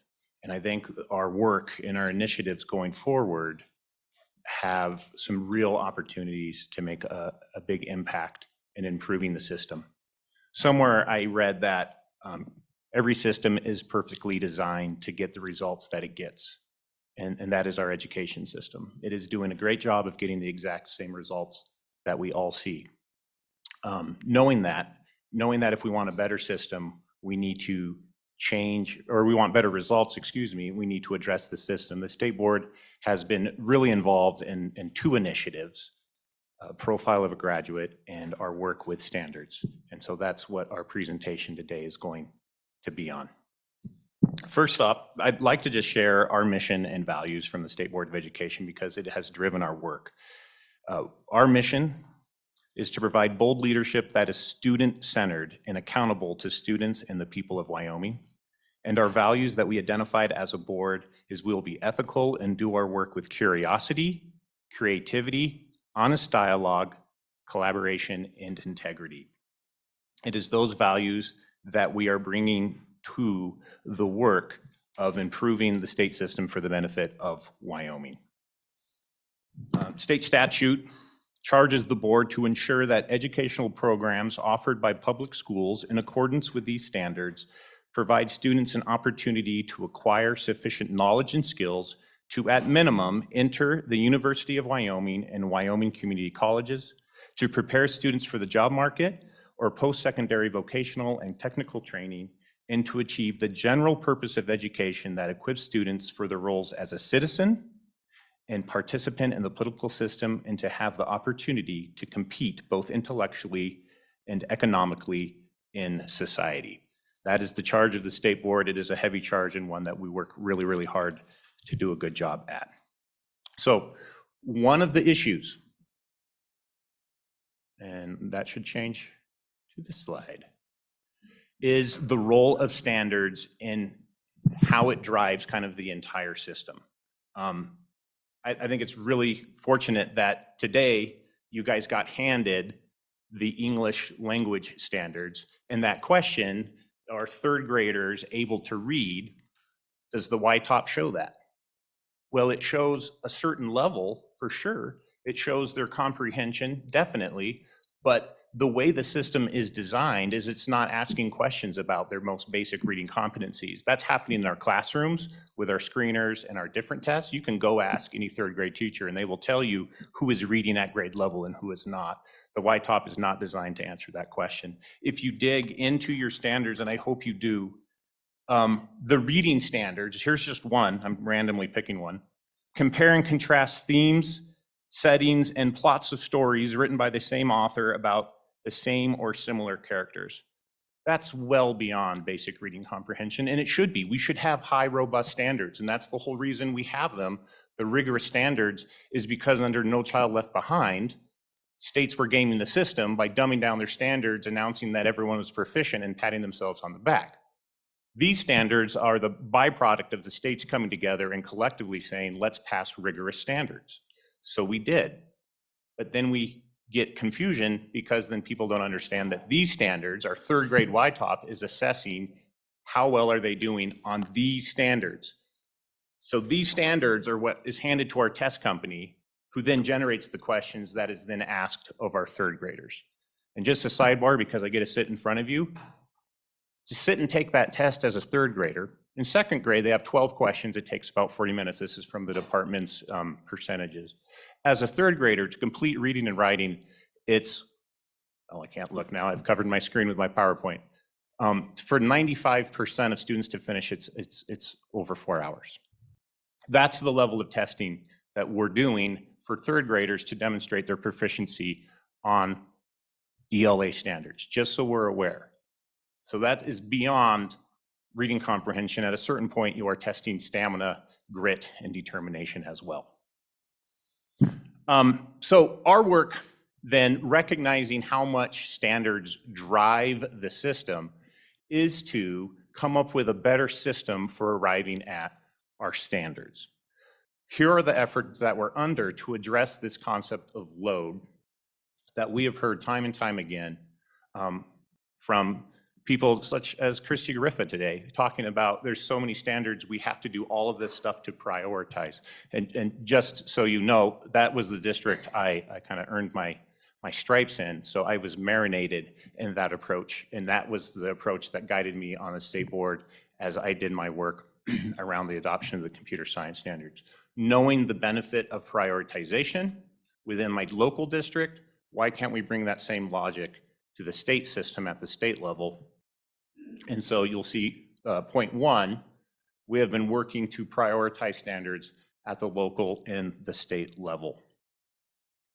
One of the big issues is when you get a bunch of educators in a room who are passionate about a subject and ask them, what do all students need to learn?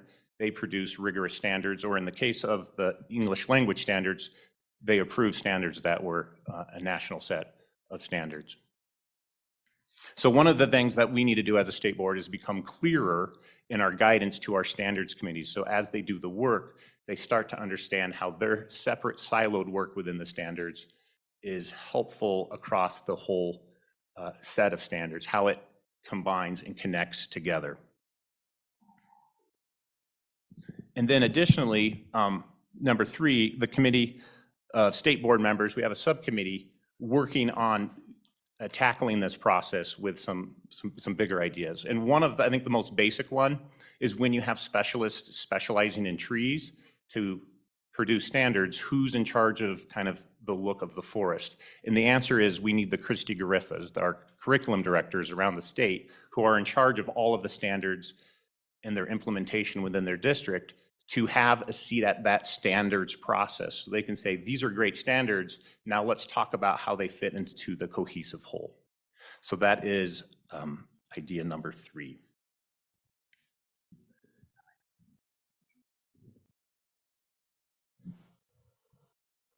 So as I go forward, I think the key, and Director Hernandez said this as well, so Christy referred to prioritization or priority standards. That approach we took to the standards after computer science. There's a bit of a name change just to keep you on your toes.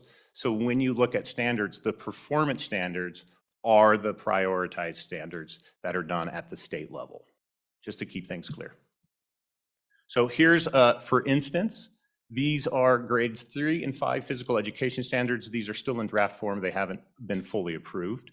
You'll notice at the top we have kind of the domain of movement skills, and then it goes into some description of that. And then below that, you'll see 8 different standards within that domain of movement skills. That if you're a PE teacher, you're in charge of demonstrating your students are, you're in charge of making sure students have this experience to learn this. And then using the approach from Sheridan 2, the blue is we need to stop and ensure students are learning. So the whole approach is it's not enough to say you've covered content. We have to ensure students can demonstrate mastery, and that means stopping the bus and following that whole circle that Christy shared of formative assessments, intervention and enrichment, and all of those things that teachers do to help ensure students are learning. So when we say prioritization or performance standards, those are those highlighted in blue. You'll notice they have a statement below explaining what a proficient student can do. Those are the performance standards. Yeah. Oh, no, I'm not Chairman, sorry. Different board, sorry.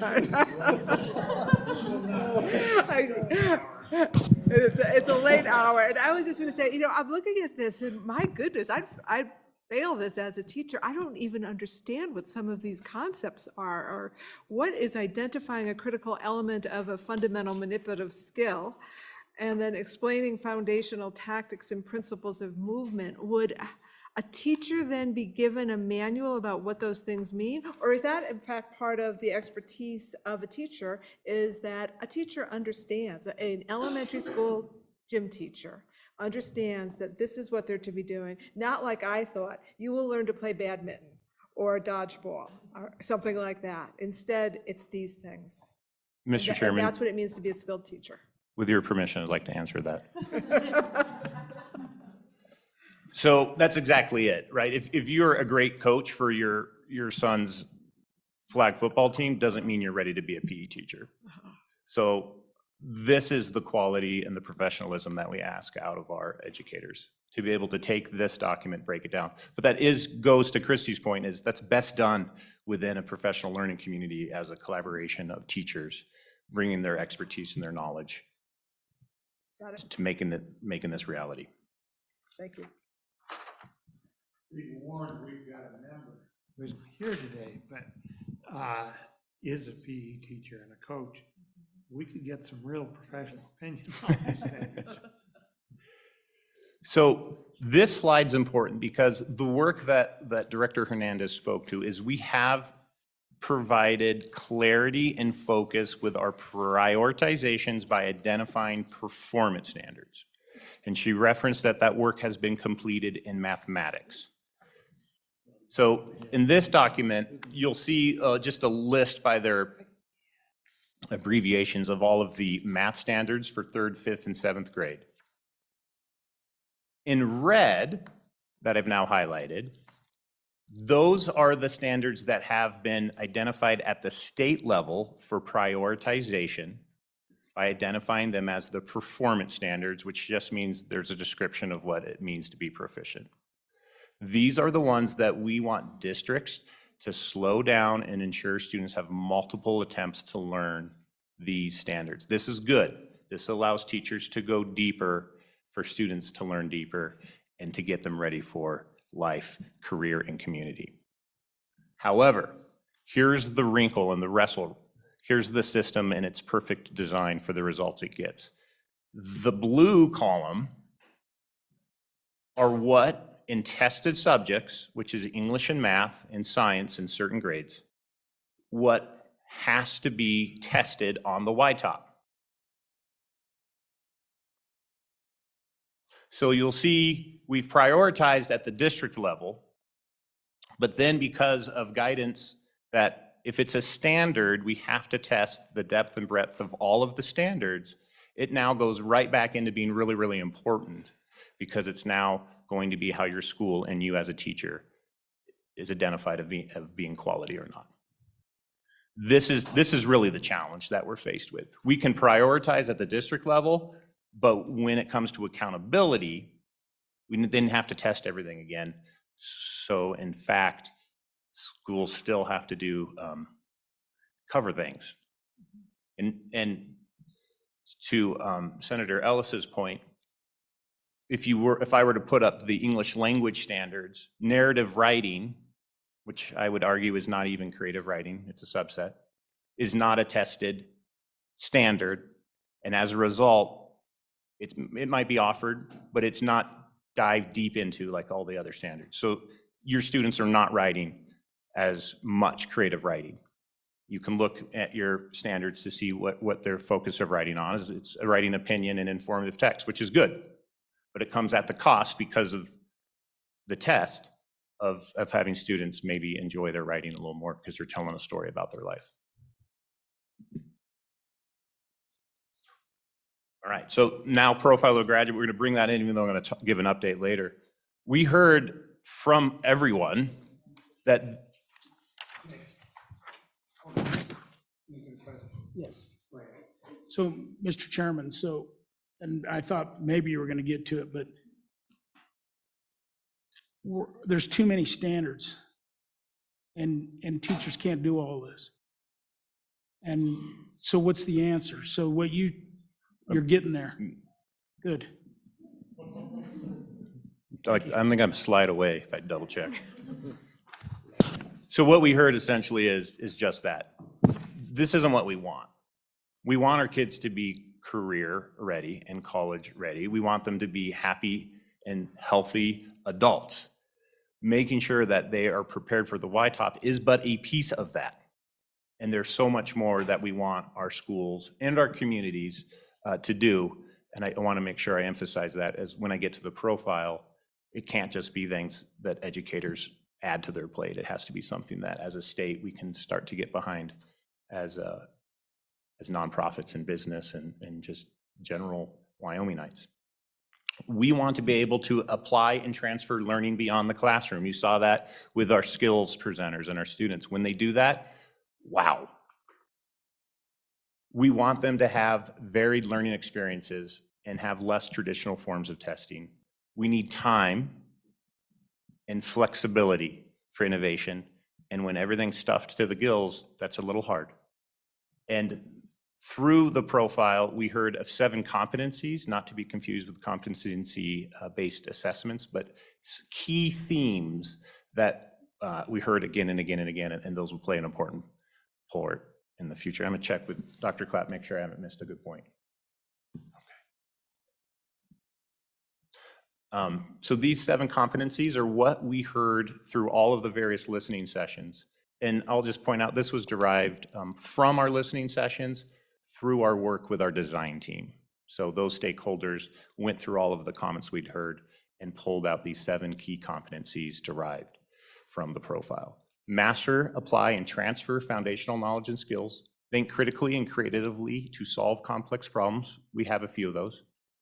Communicate effectively to various purposes, audiences, and mediums. Identify and use credible sources of information to build knowledge and make decisions. Cultivate curiosity, self-awareness, resilience, and a growth mindset. Practice effective work habits, including organization, time management, attention to detail, and follow-through. I'll point back to these standards. Some of these standards are working really hard to get kids there. So that's good. But some of these standards aren't, and that's maybe a problem.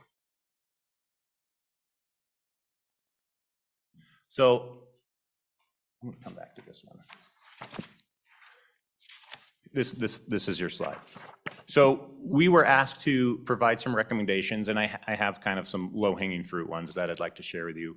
But more importantly, we want to ask big questions about what if we change this a little bit, going back to our values. We want to do some risk-taking for Wyoming students. So the first what if, and these are kind of mutually exclusive, and I'll go through each one of these just a little bit. This is just, what if? Why not? What if we thought about this a little bit differently? So the first one that we are pursuing investigating, so these aren't formal recommendations. We're trying to be collaborative and share our thought process. What if we replaced the Common Core of skills that exists currently in our statutes, and that's the left-hand column. At some point in the early 80s, we thought keyboarding was an essential skill. We put it in statute. What if we replace that with what's already in our computer science? So we don't need to worry about that. We have a whole bunch of computer science standards now. What about interpersonal communications was replaced with what we heard from our listening sessions and came out of our profile work?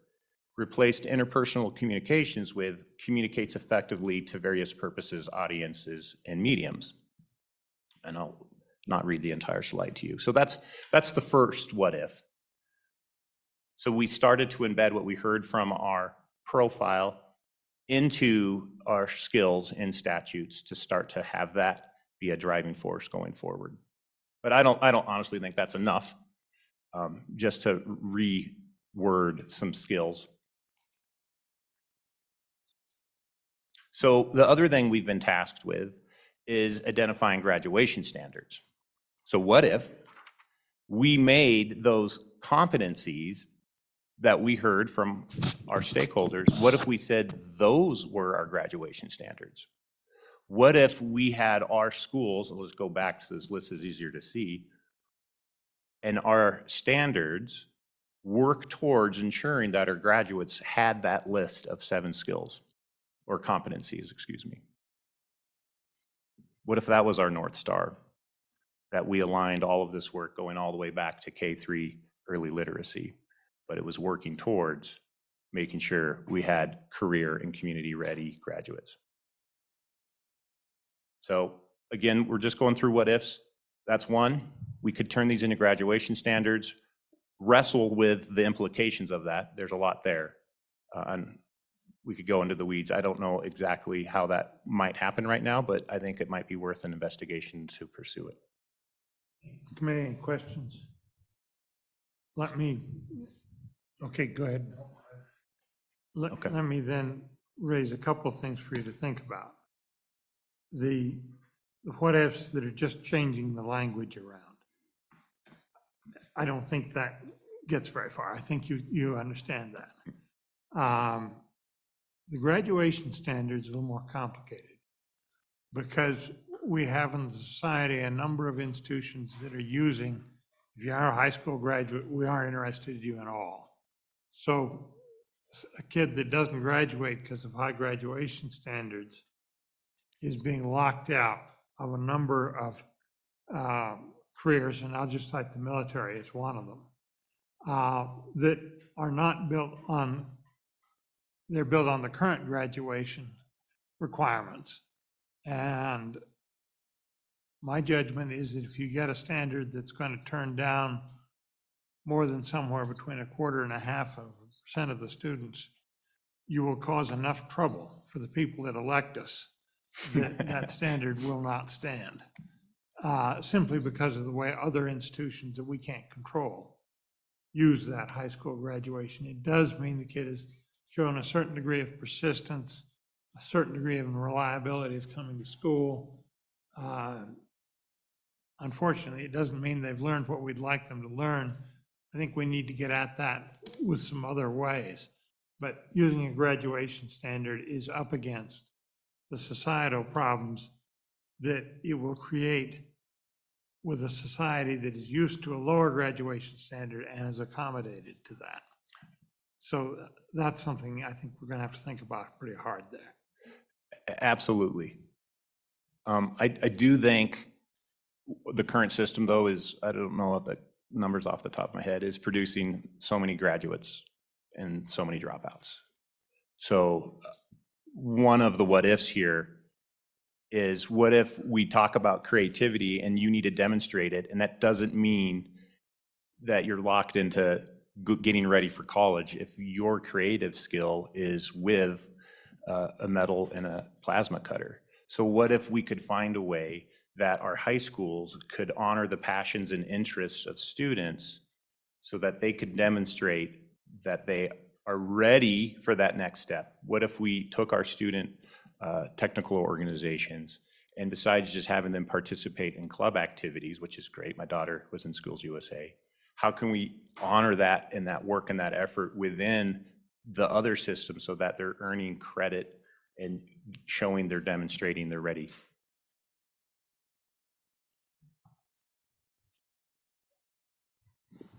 Thank you, Mr. Chairman. I guess, I mean, just as a small dissertation, I promise to keep this short. As an employer, I think the schools are doing that already. But the issue that I have with it is when I was hiring young kids right out of high school, or even while they were still participating in high school, I saw a major lack of responsibility that was being applied to those young people. Because when I was asked to go and speak at schools in regards to, as a business owner, what am I looking for in employees? I said, right here, you have the best place on the earth to learn how to be a good employee. As an employer, I want you to show up for work on time. I want you that when I ask you to do something, to do it.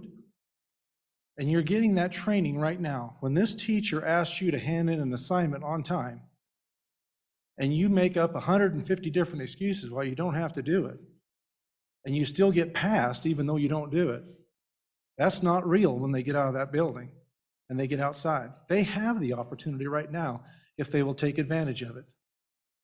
Take a shower, dress well, be to work on time, take direction. All those things are very vital to the business that I was in. But the issue that I faced was there was a lot of young people out there that were being told that 50% work is satisfactory.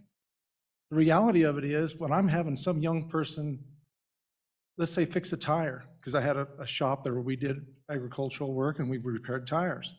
How long will I stay in business if that person that I hired, half of the tires that they fixed, when the guy gets 30 miles back to the hayfield and rolls his tire out, hits its flat, how long will he keep his job?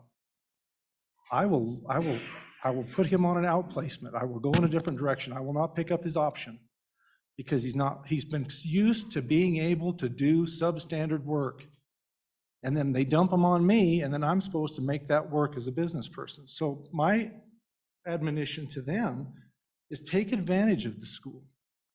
Take advantage of the opportunity to learn soft skills, to learn to be on time, to hand in your work on time, to be responsible, respectful, all those different things. Those are things that I desperately desired as an employer. It's very important that you read, be able to understand, that you can write legibly. God forbid anybody would be able to write with Palmer method right now, or be able to functionally read their Constitution or their Bill of Rights in the original text that it was written in, because I got people that can't. That's a frustration for me as an employer and as a parent. So, I mean, it just feels like to me, you guys have got it, the teachers have got it, but there's this kind of a breakdown in my mind of the responsibility level that is being levied on many young people to realize they have a tremendous opportunity right now if they will just take advantage of it. Because when they dumped out into the society, They're not ready. they're not ready. And I'm hiring people that are not ready. And then I have to try to build a business on people that I have to retrain to do even normal things that I would expect they would learn in school. So how do we get that out of them? I mean, here was my driver. If I didn't pass in the assignment, I failed. I got held back. Don't worry about my psyche. Do I want to say, do you want fries with that for the rest of your life? Or do you want to, hand in your assignment and keep your job and make and generate revenue? Because it's a responsibility level. And I'm concerned that many times we keep lowering the bar in an effort to try not to hurt somebody's feelings, because then you dump them out, then I get to hurt their feelings in the real world. And it's pretty unfair to them at that point.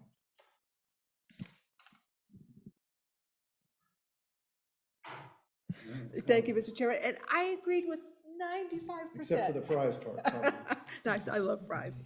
But kind of close to it, because in my mind, what I'm seeing or hearing and looking at your profile of a graduate is, and I must admit, I go back to our school funding model. Where are we investing in, and maybe where aren't we? And we're in the learn column. It's content. It is, are we doing, and we're adding computer science. Are we teaching enough in terms of, ELA? Are we making sure our kids are reading? When I look at so many of these other elements on here, it includes collaboration, leadership skills, working in groups, the ability to engage in civil discourse across cultures and beliefs, understanding personal growth. I mean, they're all over here. And what we're not investing in the model are all of those elements that we have been told now for well over a decade are needed. And we have to take care of what you're calling psyche. Don't worry about psyche, just hand in your paper on time. Well, you can say that over and over again, and it's obviously not working. And it has been identified that we need to honestly fund our education system in order to address those issues, to get to these results. And it takes some different kinds of personnel than we have right now, in addition to, not replacing them, but in addition to.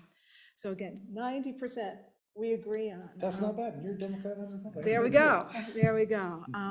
But thank you.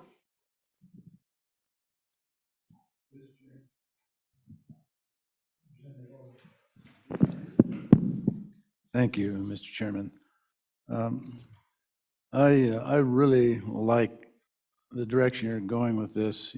I think the approach of anchoring where this, anchoring this in the learning competencies And that being the driving force just makes complete sense to me. So I really like the approach. And the flip side of it is, once you get to the far end of it, we have to solve the testing problem of melding what we test to this approach. Right. Otherwise, the test will continue to be what it is, which is the tail that wags the dog. And you can go through all these processes, but the real live teacher in the real live classroom at the end of the day is going to say, yeah, but I need to prepare the kids for the test that I know is coming. So it is one large picture. I think you're anchoring it correctly, and I commend your work, and I believe that you are headed in the right direction, and I commend you for all the effort that you've put in this so far.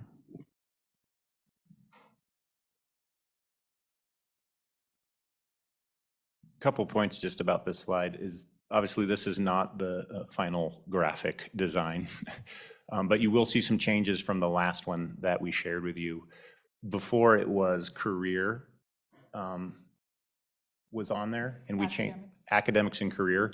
And what we heard on our second round of listening sessions is that people still thought we were tracking students, and we want to make sure that we get away from that idea that everyone is headed to employment, regardless of the path. They might go to employment, then get more training, then go to employment, and then get more college. And also, I think community, we changed to contribute. And there's some other kind of changes in language that we heard from our second round of listening sessions that happened this summer. All right, I'm still doing my what if tour. So we still have some problems that we haven't solved. Side note, one solution that's there in statute, but there seems to be roadblocks for having to be better implemented, is statute allows for competency-based equivalency examinations. Our system right now, you need to sit in the classroom, go through all of those things, even if you've got it, and you might be really, really bored. You need to make it through that whole semester and then take the test and then test out potentially, versus a system where students could demonstrate they've learned and then go and get excited or go and do an internship or go spend time in a student organization. So that's in statute right now, but moving forward, I think it's an active place of inquiry of why don't we have more schools being innovative around competency-based equivalency examinations. Okay, so now we're trying to actually solve the problem instead of just rearranging chairs. So one, again, we're back at that standard I showed you earlier where we have all of those standards. If PE's, by the way, not tested on YTOP, that would be a fun test. So imagine this is math or ELA. It just was easier to use this for demonstration purposes. Right now, even though the highlighted blue is part of the district assessment system, all three standards would show up on the YTOP, right? That goes back to those columns I showed you. So one what if is, what if we just said those that we have identified through our standards process as priority, what if those were what we tested? And we didn't test all those other ones. Now to do that, we would have to take those out and put them outside of chapter 10, because the guidance is if it's a content standard so labeled, it has to be so tested. So that would limit the amount of assessed standards. The key there, to Christy's point earlier, is these identified priority standards have a lot of leverage. They're identified because they incorporate a lot of key ideas, and they can really focus the learning and allow you to go deeper. So that's a what if, and I think it maybe has merit. This one is another brainstorm. This one owns the fact that that is federal guidance to test all of those. That's not part of the Wyoming Accountability and Education Act. So what if we gave to the feds what the feds needed, and for us, in terms of rating schools, we focus just on those priority standards. This one has a lot of secondary impacts to it potentially, but again, we're just what ifing. Mr. Chairman, thank you.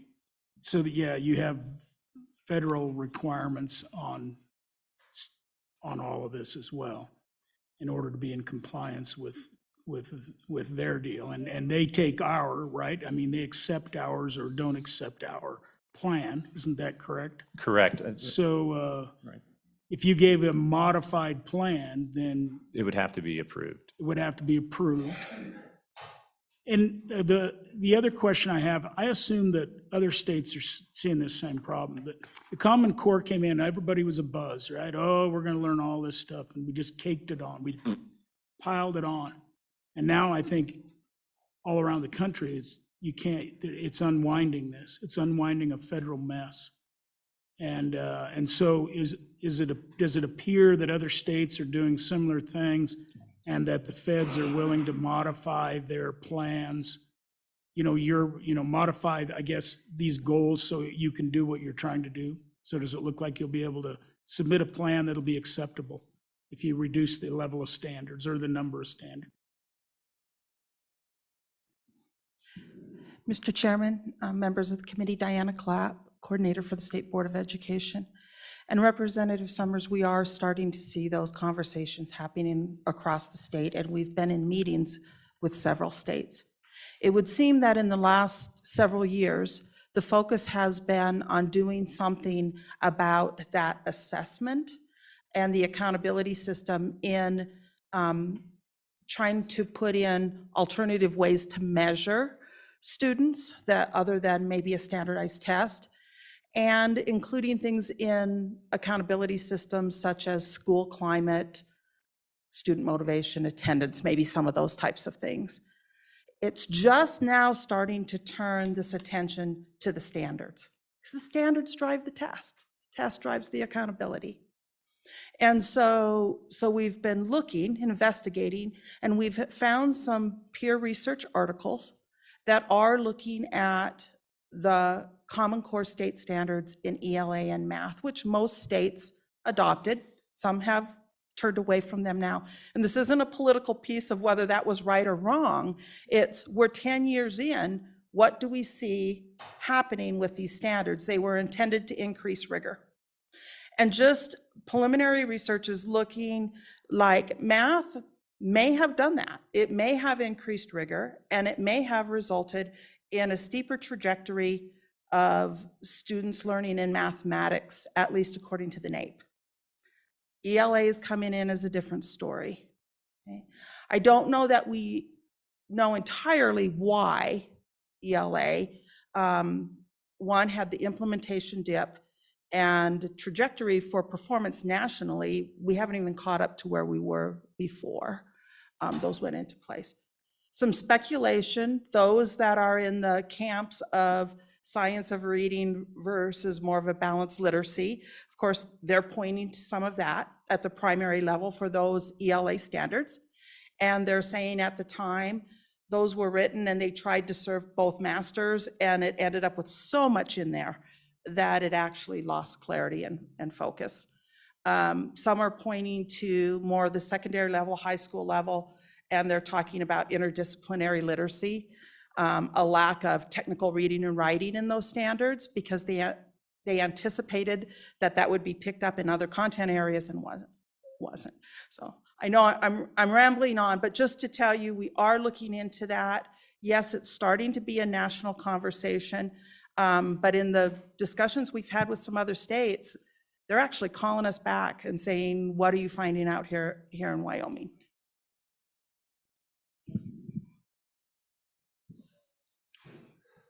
All right, last what if, and this one really is within our wheelhouse. It's recognizing that a lot of what's driving decisions in our schools is directly tied to our ELA standards. And so knowing that those are in process, they've been frozen for revision and adoption, maybe it's time to go back to the drawing board over what those could look like in a way that we have the ELA standards, when they're adopted, be better focused, tied to those competencies, honor the profile, make sure students are learning, as well as getting prepared for what I'm calling career and community.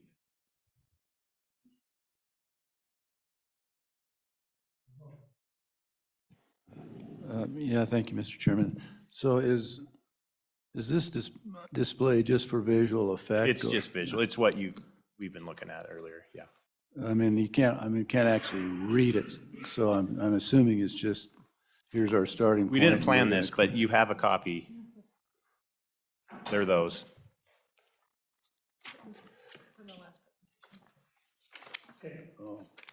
Maybe anything further, we've gotten a lot of things to think about here. And we're going to try to look at some of this information. We're trying to drive down and get a better understanding of what standards actually say and what the implications for reality and class. So thank you very much. I'm going to now ask, is there anybody here present who wants to comment on what we just heard? Mr. Chairman, I believe Chairman Furman has one more comment. Yeah, apologies, because I know time is precious. We did have some, and it's in the memo, some actual statutory recommendations beyond just kind of thoughts, including, I think the big one is making world language optional for K2. If you're talking about phonemic awareness and then learning how vowels sound in a different language, it can be confusing. In most schools, it's an add-on, check the box. It's not meaningful. And so We're going to have a thorough conversation about that one at some point. That's going to be quite and then just some standards language cleanup, which is in the memo as well. Thank you. I'm not sure we're quite ready for that. Yeah. Further? Okay, thank you very much. Anybody with any general public comment here? Once, going twice? Okay, committee, the next item is the, Sorry. Mr. Chairman, thank you. So don't go away, don't run away. So on the K2 foreign language piece, what was your recommendation? You said veto, but just what is your, get rid of it? Yes, to make it optional versus required. Okay, thank you. So my question, Mr. Chairman, to the committee and to you is, why not take up that issue? I mean, we've talked about this for a long time. we've talked about it. There's been an effort periodically to get rid of that ever since we put it in. And it's been there quite a while. As Representative Hageman got it put in there, he was the one.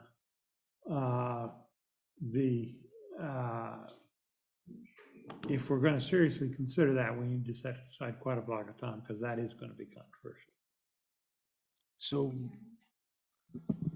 Mr. Chairman, I think there's quite a bit of research that you could look at. You know, I know that this has never been a standard that our system has really adopted and embraced. I think some districts do it great. I think other districts say, we've never wanted to do this, so we haven't tried, and now we don't want to. But if we were going to really look at that, there's some really compelling information about how it can build on your ELA skills, the strength of like teaching you how to speak English better and write English better. So I don't want to just have it be this throwaway, well, we're just going to sneak it in there. I would agree with the chairman. That concerns me greatly. I think we would need to understand really what we're doing with that. Just because we're not doing a good job of it now doesn't mean, on the implementation side, means, to me, justifies getting rid of it in our statutes. I think we should be trying harder, actually. I understand. Okay, thank you. Okay. Okay, again, thank you very much. Again, I'll call, is there any general public testimony in this? Once, going twice. Okay, committee, the next item is the Wyoming school choice.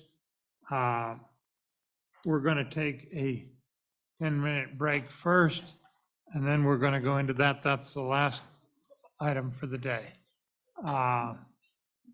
And I do want to say before we get into it, this subject can be quite contentious, and we're going to be pretty strict about insisting that, you know, people are welcome to disagree with this, that, and the other thing on it. We're going to try to stick to figuring out what we can constitutionally do and what we can't. But even that can be quite contentious.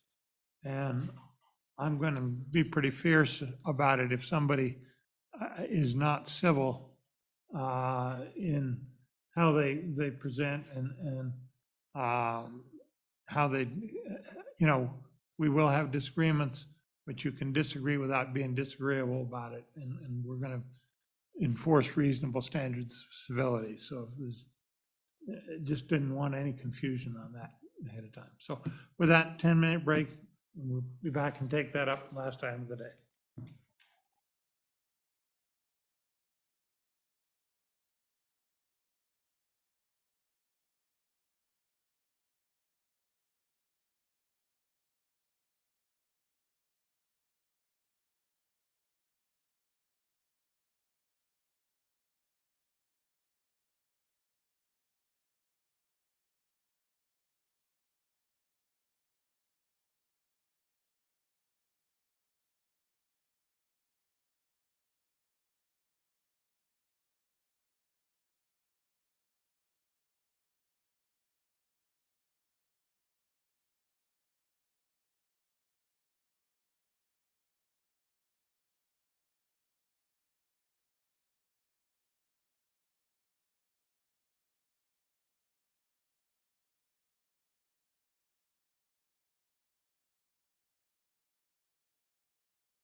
Committee, let's get started. We're going to start. Tanya Hytrek, LSO staff, has done a memo that's included in your book. I hope you've all read it. It is well worth time to read and study. What we're trying to do today is less debate. We're trying not to get into the details on the various proposals that are potentially out there and their pros and cons. We're trying to figure out what of the general things in the choice area we can do that are constitutional under the state of Wyoming, and which of the various proposals would take a state constitutional amendment. So, and there's been some US Supreme Court decisions in this area that have changed the world. We'll need to talk about some of them, and the memo does talk about some of them. There's a number of fairly complicated Wyoming state constitutional provisions, and those are what we're going to be concentrating on. So the concentration here is what's constitutional and what's not, and so that people who are advocates for various proposals can understand, do they have a proposal that can be drafted in a bill, pass and be implemented as constitutional, and what of the proposals are things that are going to take a constitutional amendment with a 2/3 vote of each house and the basically supermajority provisions we have for ratifying one at a general election. And I think that will guide a number of people going forward as to what proposals and what kind of proposals they want to bring forward. So that's where we want to focus, is on the constitutionalities given the Wyoming State Constitution. And that's what the memo is all about. So Tanya, go ahead. Thank you, Mr. Chairman. Tanya Heitrick, Legislative Service Office. In your packet, as Chairman Scott noted, there's a memo dated September 7th, and the subject is constitutional considerations and relevant case law. This memo was prepared in response to your priority number 6 at the direction of the chairman. And I think it's important at the outset to note that this is a complicated issue. It's not necessarily straightforward. There's 40 years of school finance litigation that informs some of the discussion within the memo. And such an act has not been undertaken by the legislature previously. LSO can't predict the outcome in the event that this body were to adopt a school choice option. The determination of constitutionality is first with this body and then with the court. That being said, this memo lists a number of constitutional considerations for you all to discuss in the realm of school choice. In looking at this issue across the states, a variety of approaches has been taken. In some states, they've articulated where a certain amount is allocated to a student. In other states, it's a tax credit. And each unique approach involves unique constitutional provisions and considerations. Against this backdrop, I would point out a couple of constitutional provisions dealing with the appropriation or expenditure of public funds. Those are Article 3, Section 36, and Article 16, Section 6. It would appear on its face that the plain language of Article 16, Section 6 prohibits the state in the broadest sense from making donations or aiding individuals except for in support and necessary support of the poor.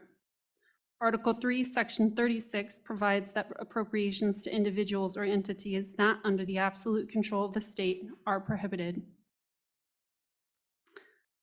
You'll note that Article 7, Section 8, the distribution of school funds, is also listed there, depending on what funds would be utilized, whether it was school foundation program funds or general funds or another allocated source of funding, would determine whether this section was implicated. On the bottom of page 2, There's also a list that includes Article 7, Section 2, Article 7, Section 4, Article 7, Section 5, Article 7, Section 6, Article 7, Section 7, Article 7, Section 8, Article 7, Section 9. These provisions dictate the distribution and allocation of school foundation program dollars for the use of public schools.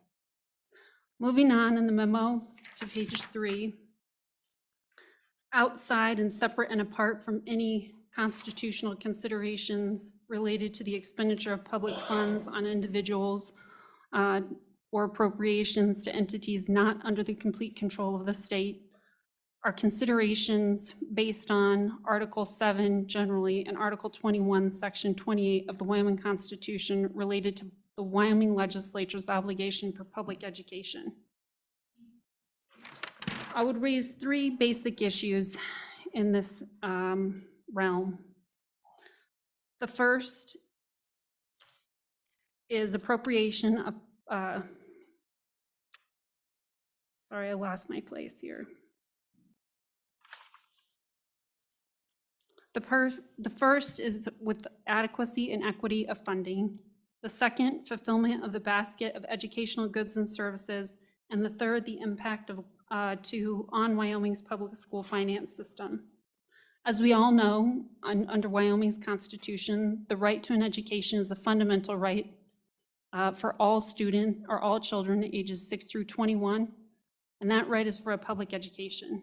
Whether a court would determine that a school choice program was subject to the same requirements that have been outlined in the Campbell cases and as outlined in the various constitutional provisions outlined in this memo is unknown. That being said, in the event that this program allocated a certain per pupil amount based on a statewide average number, or another amount that does not reflect the cost differences associated with the students and their needs, may be determined to not be cost-based and subject to strict scrutiny.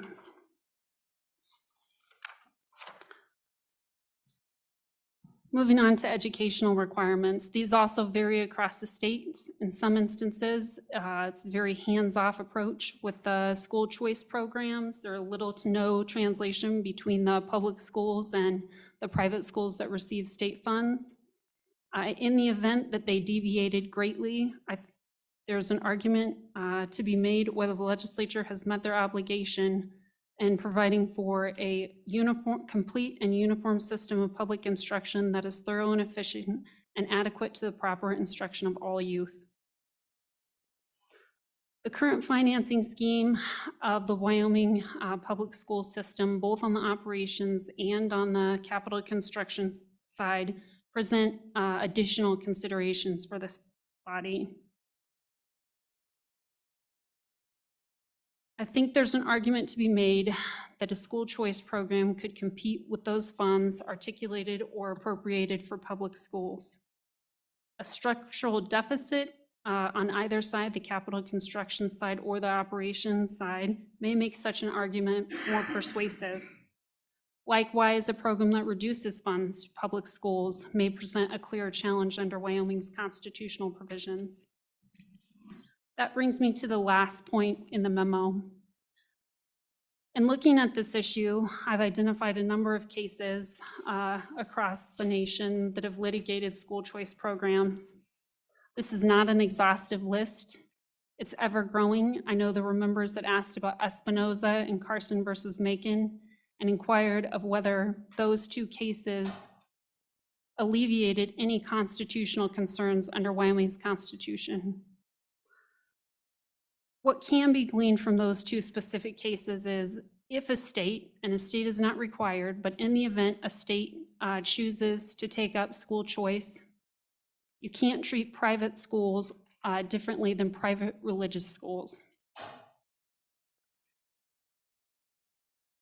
There's a quote in the memo, and I think it's in both cases, and it reads, "A state need not subsidize private education, but once the state decides to do so, it cannot disqualify some private schools solely on the basis that they are religious." What I would say is that these cases One, don't account for Wyoming's lengthy school finance history. And two, don't account for the specific provisions in Wyoming's constitution related to expenditure of public funds. Nor do they account for the fact that Wyoming has articulated a child's right to an education is a fundamental right, which is a heightened right similar to equal protection.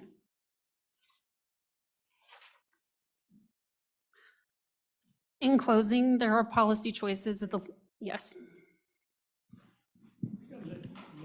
Let her finish. Okay.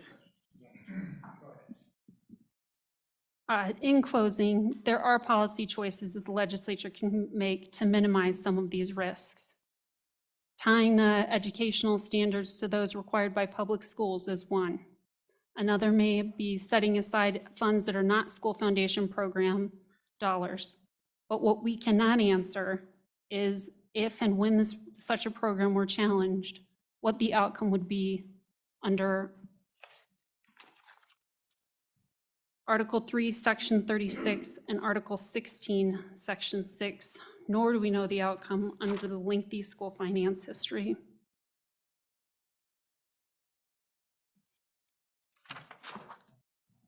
And Mr. Chairman, thank you. And I've read it in the Campbell decisions, and I don't need it now, but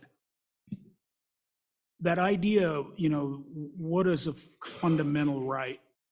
I get that confused sometimes, and because there's other fundamental rights in the Constitution as well, I believe, what with the Wyoming Constitution.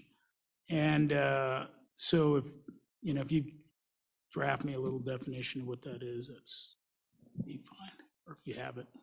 Yes, certainly. A fundamental right is subject to strict scrutiny, which means in the event that the state contravenes it, you have to have a compelling state interest. There is a lot of discussion in the Campbell cases about that, both on the notion of cost disparities, but also on the notion of educational adequacy. Thank you.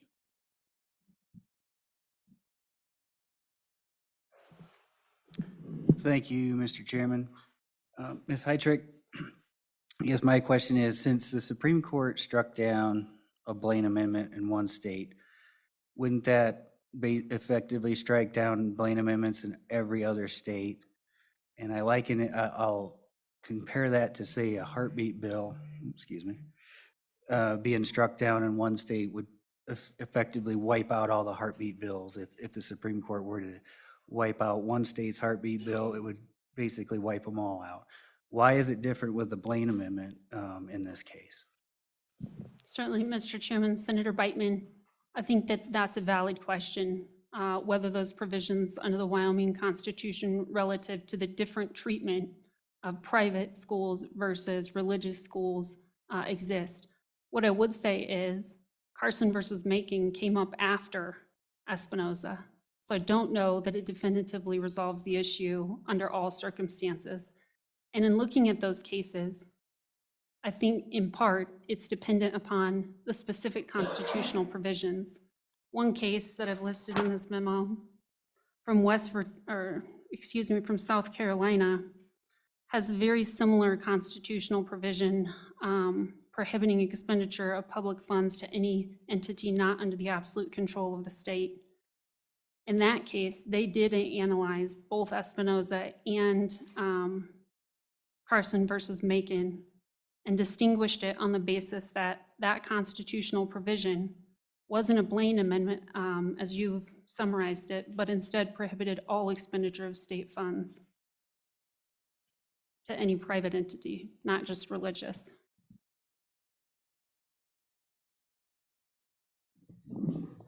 Tanya, just to verify off of that, is that kind of where you were going with I think one of your last statements was, if this were challenged, you don't know how it would stand up with Article 3, Section 36?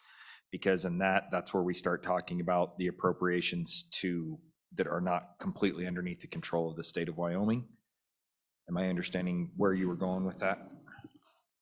Mr. Chairman, Representative Brown, I think that's a valid question. Article 3, Section 36 and Article 16, Section 6. I didn't discuss Article 1, Section 19, and I didn't discuss the tail provision of Article 7, Section 8. in part for the very reason that Senator Beitman identified. I think in the event litigation were brought and a program would be created, certainly litigants would identify these provisions. I don't know what the outcome would be under those two Supreme Court cases.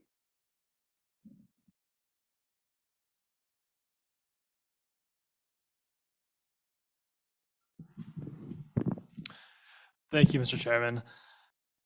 Ms. Heitrick, did you look at any particular litigation around Article 3, Section 36 that might, obviously not the same thing, but anything that might be even approximately comparable? Has that section ever come up in court cases before? And is that something we could look at? Mr. Chairman, Representative Andrew, yes, there are Wyoming Supreme Court cases on this issue. They're not relative to appropriation of state funds for educational purposes. There are two cases that I'm aware of, Witzenberger versus the state and the state versus Carter. The state versus Carter, I think in more recent Supreme Court cases, what they've stated is that it was a case involving a police officer that was killed in the line of duty. The state made an appropriation to the widow of that police officer. Someone challenged it as a donation to an individual. And in recent cases, the Supreme Court has paraphrased it as it was a payment of a just claim against a governmental entity. And in that instance, a payment is not considered a gift. So to your point, I can't answer your question. I don't know in the instance of educational funding whether these cases would apply or not.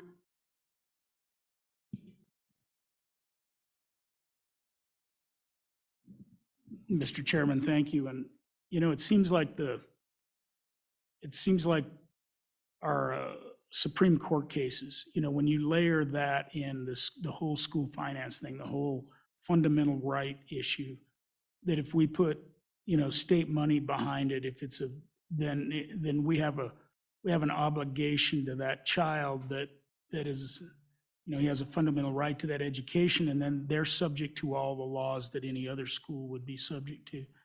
Is that, so if they went down the path, let's just say somebody went down the path, either passed a constitutional amendment that abridged 336, would, in all likelihood, whatever that private school is, or religious school, they'd still have to follow all of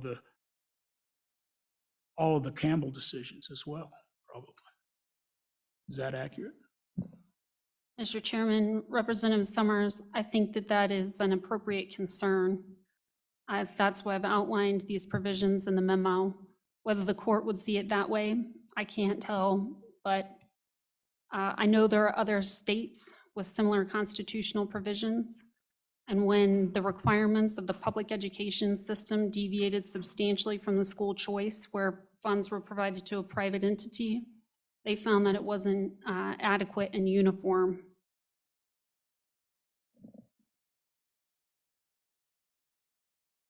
Let me ask a series of questions here, because I'm starting to see some things as we look at the specifics of these constitutional provisions.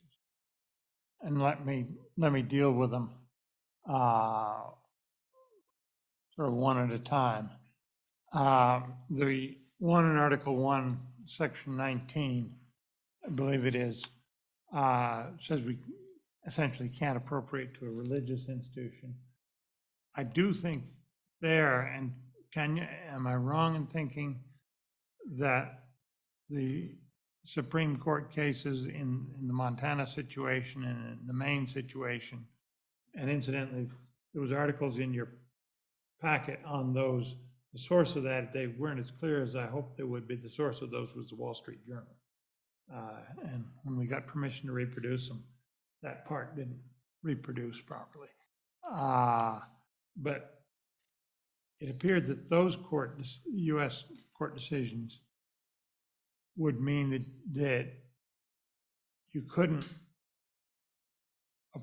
appropriate money that was available to say, a private nonprofit organization without also making it available to a religious organization. And that provision might well run afoul of the US Constitution.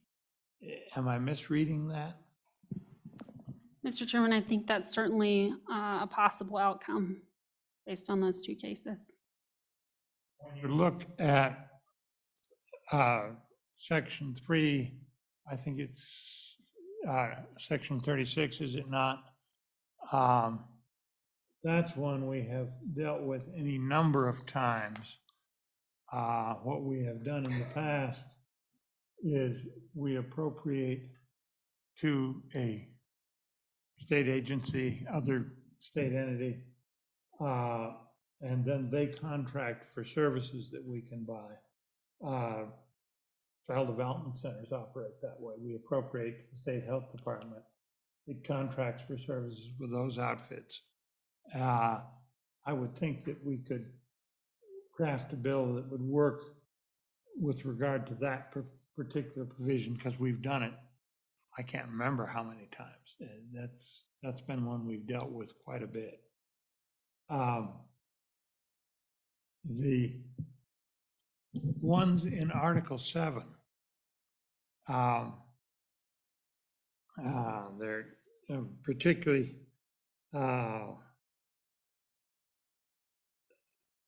Article 7, Section 8, no appropriation shall ever be used to support or assist a private school, etc. And then it also goes on to include the religious schools and the prohibition. And it's talking about no appropriation shall be made from said fund, and that said fund is provision shall be made by general law for the equitable allocation of such monies, of such income among all school districts. You trace that back, they're essentially talking about any monies that are constitutionally dedicated to the schools. Now, there's a lot of those.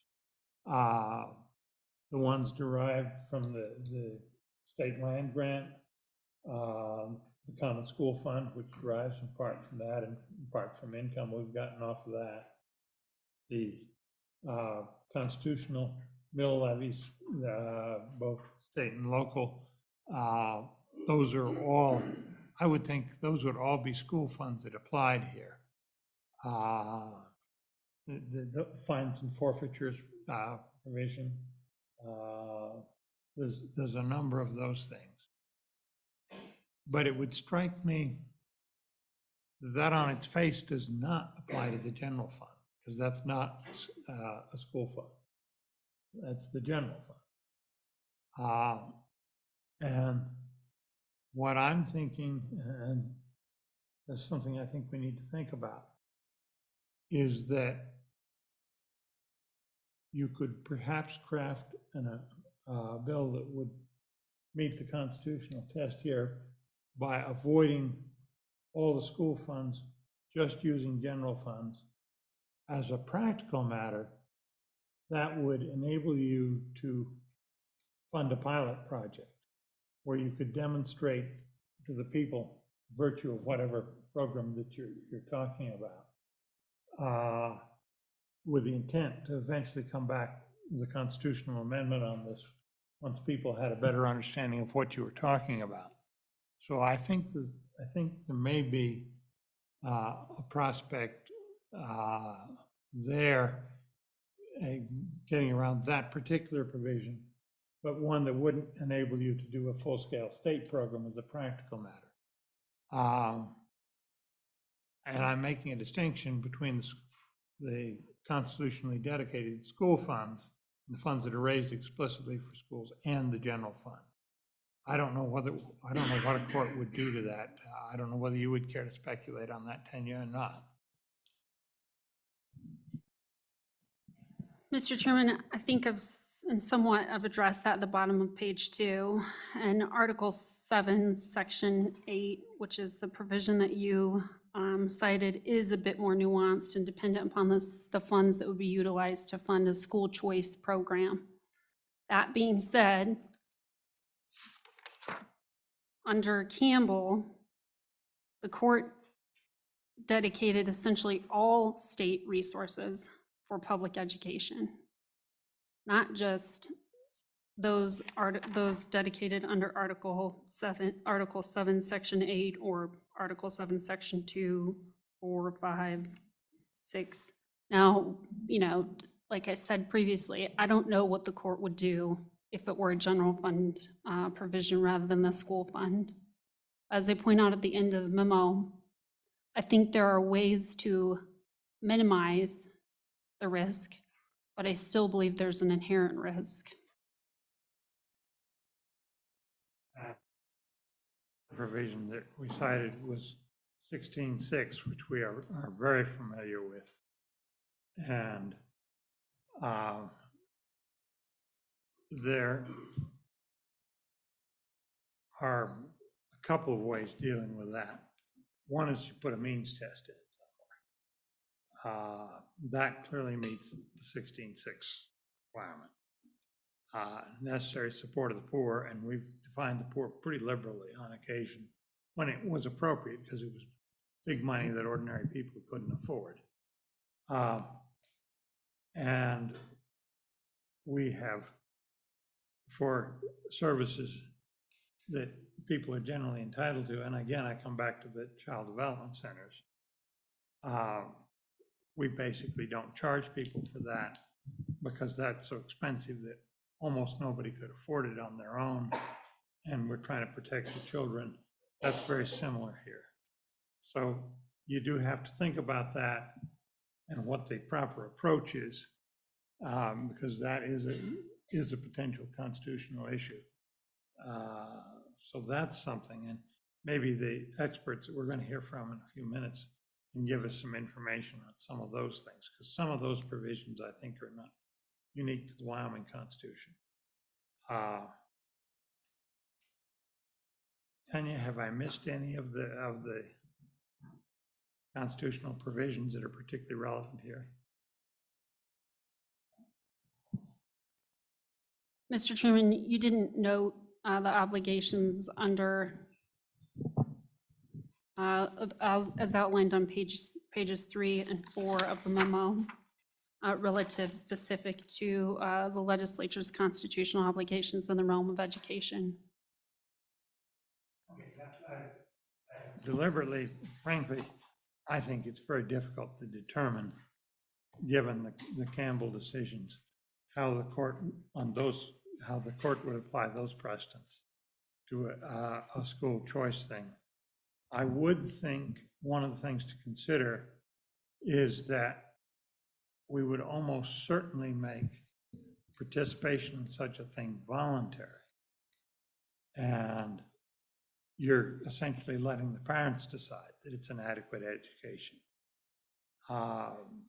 Clearly, they can do that in choosing to educate in a private school or choosing to homeschool. Whether participating in a choice program the state has funded would be in the same boat or not, that's a question that I think is open, but that's something to think about.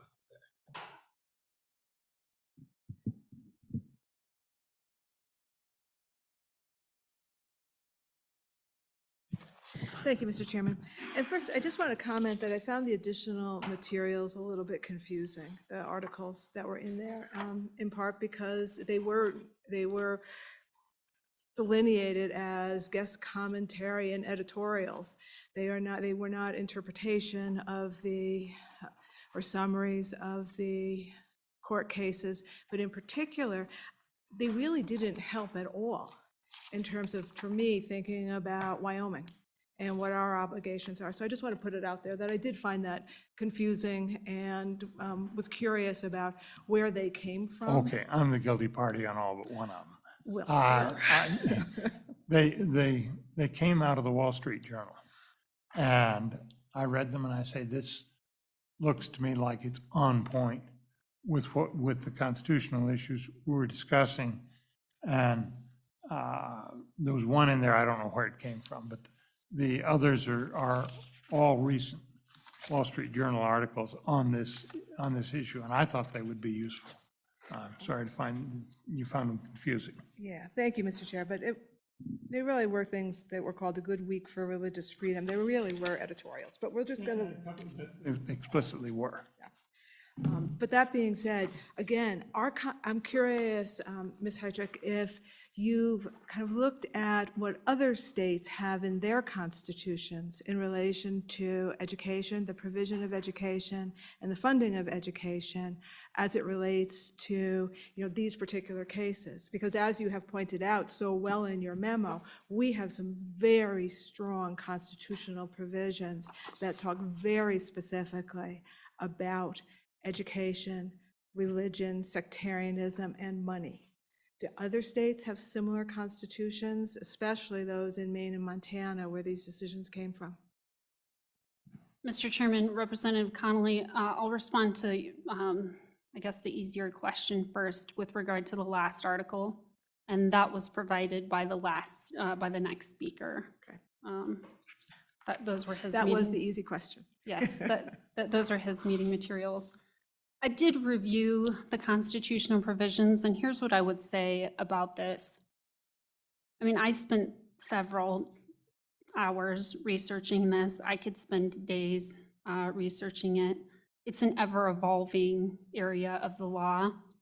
I think the most similar case that I found was the case out of South Carolina, and they have a very similar provision prohibiting expenditure of state funds to any private entity. It is difficult, but not impossible, to go through each state's constitution and sort of walk each one of these provisions. That being said, to your point, I think there are very few states that have 40 years of school finance litigation interpreting their educational provisions. And I think there are very few states that have public education elevated as a fundamental right.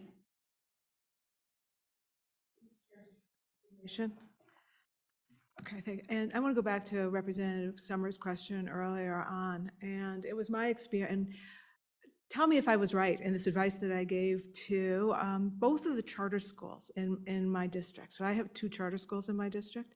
Both were started by parents, unlike what we're seeing right now, which is kind of a company and a religious institution. And again, these were parents, and so they make mistakes, and with one of them, they very specifically did not want to have special ed kids. It was not what their model was. It was not how they were contemplating. It was a classical school. They wanted a kind of back to basics, and they anticipated what they called very good behavior. And so special ed kids wouldn't meet kind of that criteria. I told them that no, that would not be possible, that as a public school, they would be required to take special ed kids. The other one wanted to have parent-paid, I'd call them extracurricular activities that took place during the school day, and some kids whose parents couldn't afford it wouldn't be able to participate. And those parents thought it would be aspirational for those other families to aspire to have their kids do that particular activity. And I said, no, you can't do that either. I mean, again, and so our notions of equitable education are such that any public school, any school that receives, and I'm going to say for this case, that takes public money is obligated to educate all children equally, equitably. That's our obligation. You can't say we don't want special ed kids. You can't have programs that are only for those with more money. That would be a violation of our Constitution. And so I'll ask you that, and then I'll tell you why I'm asking that. Mr. Chairman, Representative Connolly, I think under both instances, you're raising an equal protection issue. Certainly under our educational provisions, you're required to provide a complete and uniform and adequate education. And every student is entitled to basically as similarly as you can, whether you live in Lusk or whether you live in Cheyenne, to the same educational opportunity. But I think the questions you raise are more on an equal protection basis, similarly situated people that are not being treated the same. Yeah. Thank you, Mr. And- Chair. And just as a, go ahead. And certainly, discrimination of a certain class. Thank you. Mr. Chair, just follow up then. And the reason that I'm asking that, because that was, good, I'm glad the advice I gave 10 or 15 years ago was correct. But that it's my understanding that in one of these cases, the private school had some restrictions on who would be admitted, which would violate kind of equity. And in fact, the state needed, in Maine, the state needed to pass a statute that would have forbidden them from excluding some students. So the Maine private school wanted to exclude, at that point, LGBT students. They couldn't do that, right? So they had to pass a statute to tell them that they couldn't, and then it became okay. And so my question is about a private school that wants to have kind of rules and regulations about who they will admit or exclude. Would that be a violation of our Constitution?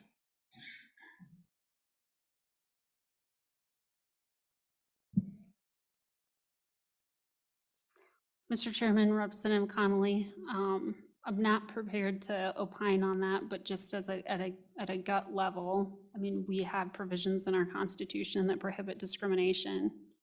And there are federal laws that also prohibit discrimination of, to your point, special education students are required to have the same access to an education in the least restrictive environment possible. Title IX sort of covers some of those discriminatory items that you've listed, but I'm not familiar with the case that or the situation that you're articulating. Thank you, Mr. Chair. On that point, let me say, and this is charter schools now, so this was a choice system within the public school system. Our district for a number of years had a the school in Mills went and specialized in kids that were almost eligible for special education, that were having difficulties with academics. And they were able to do that. We contemplated such a provision in the charter school law. I don't think it got into the final version, but that may be that's a different take on it. They're not trying to discriminate, they're trying to recruit that particular group, and they may well welcome ordinary students to help out. I know that's the case in some of the child development centers. But it is a focus on a particular group, and that's a different set of issues. That's choice within the public school system.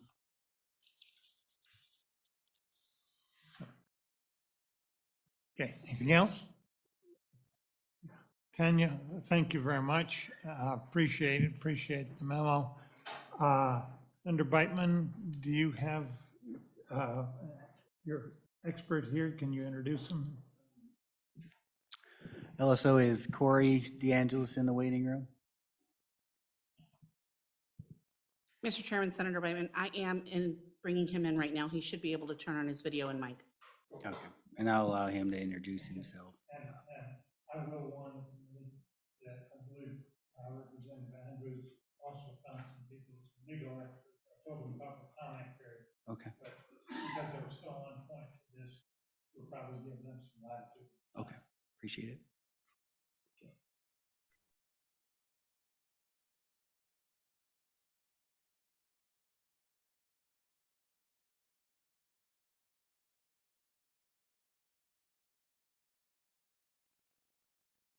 Mr. DeAngelis, you can start at any time.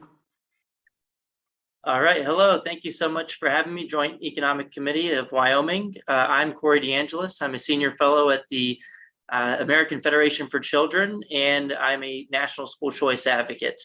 I've enjoyed the conversation so far. I will say you guys did cover a ton of the case law already, but I would just like to reiterate, we have had significant Supreme Court precedent when it comes to school choice programs since as far back as over the past couple of decades. In 2002, there's a Zelman v. Simmons-Harris case that had to do with an Ohio voucher program funded with taxpayer dollars. And the ruling in that case found that the program was not a violation of the Establishment Clause of the First Amendment of the U.S. Constitution, because the funding went to students and their families, and then they had a choice in the matter to take the funding to the public school if they want, but they could also take the funding to a private religious or non-religious institution. So there's no separation of church and state issue, of course, when it comes to school choice programs, for the same reason that Pell Grants for higher education do not have a separation of church and state issue, because those Pell Grants they go to the student and then they can choose the public or community college if they want.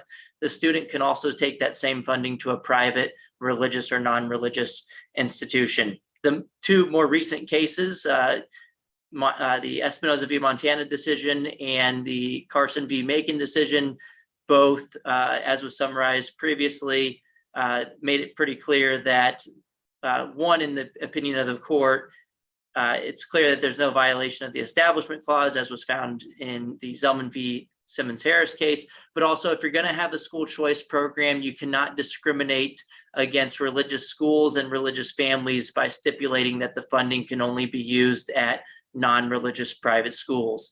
And so those two recent cases in particular have dealt major blows to the discriminatory Blaine amendments that are found in dozens of state constitutions across the country, including in the state of Wyoming as well.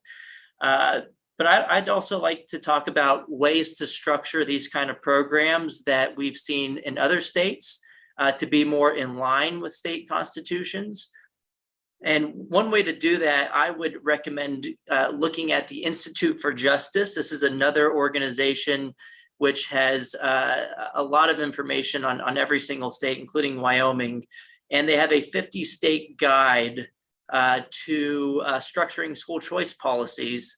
And they have, in their review of the Wyoming Constitution, they have said, quote, Wyoming policymakers are free to consider and enact all forms of educational choice, end quote. So it seems like it's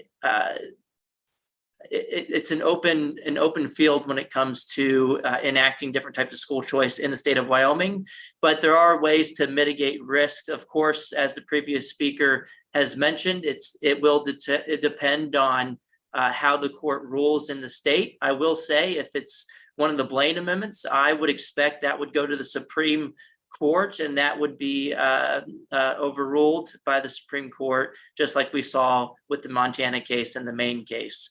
That said, you could also do there was some discussion about the public school funding and where the money came from. One way to get around that could be to pull funding from the general fund or some other appropriation.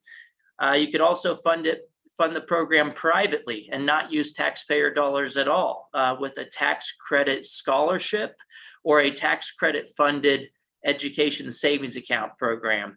And I'm not, just so people know what a education savings account program is, it's essentially, if you're doing it through a tax credit funded mechanism, individuals and households can donate to a scholarship granting organization with private dollars, and they can get a tax benefit for doing so. And then other families, you could limit it to low income families. I know that was discussed earlier as well. Could go to that scholarship granting organization, apply for the funding, and the funding would then go to an education savings account, which could be used for private school tuition and fees, micro schools, home-based education expenses such as homeschooling curriculum, and so on and so forth. But I wanted to hit on just the case for school choice and the momentum that we've been seeing all across the country. The wind has been at our backs in so many states. In 2021, we called this the year of school choice because 19 states, it was our biggest year of victories ever, when 19 states expanded or enacted school choice programs that allow the funding to follow the child to a private school in 2021. And in 2022, just a couple of months ago, Arizona just passed the biggest school choice victory in US history. Every single family, regardless of income, will be able to take their children's state-funded education dollars to the education providers that they're choosing. That could be the public school if you want. If you like the public school, you can keep the public school. But if not, you could take that funding to a private school or charter school or home-based education option. And I will just note as well, this nationally at least is on the Republican Party platform. Arizona did this with the slimmest of majorities, a 1-seat majority in the House and a 1-seat majority in the Senate. And they went all in on school choice, and now every single family will be able to have that opportunity for their kids. I will say the one argument that I've heard, other than the constitutional argument that we are discussing today, is that some people might say that this will defund the public schools, which I will respond. First of all, the public schools in Wyoming are spending over $19,000 per student, according to the US Census Bureau in 2020. And with the way that these programs are typically structured, it's usually the state funding that follows the child. So it's about $10,000 or so in the state of Wyoming. And if that funding were to follow the child, the public school could keep the local and the federal funding and end up with even higher per pupil revenues and expenditures as a result. And at the end of the day, the public schools that are doing a great job, and I know there are plenty of public schools doing a good job in the state of Wyoming and other parts of the country, they won't lose any money at all because the students will continue to enroll in the schools that are meeting their needs. So I would like to open it up to questions. There's a lot of ground I can cover on other areas as well. But I want to thank you guys again for having me, and just wanted to let you know that this is happening all across the country, and people are figuring out that it makes sense to fund students directly or indirectly through a tax credit mechanism and to allow families to have a choice. Open to questions. I'm going to ask, because it is remotely, try to speak into the microphone so he can hear us. And we'll do the best we can in this technical world. And let's try to concentrate in good part on the constitutional, the legal issues here. So, any questions? Okay. Thank you, Mr. Chairman. Corey, thank you for being with us today. My question revolves around the different options that are out there for school choice. It seems like the tuitioning argument is the best argument that I've heard yet on meeting the constitutionality of funding students, not systems. And so you mentioned the Pell Grant as an example. You pay the student the money, and then the student decides where that money goes. It could go anywhere. How many other states do it that way, off the top of your head? And could you expound on that for me? Yeah, so at least 31 states in DC have some type of program that funds students as opposed to systems.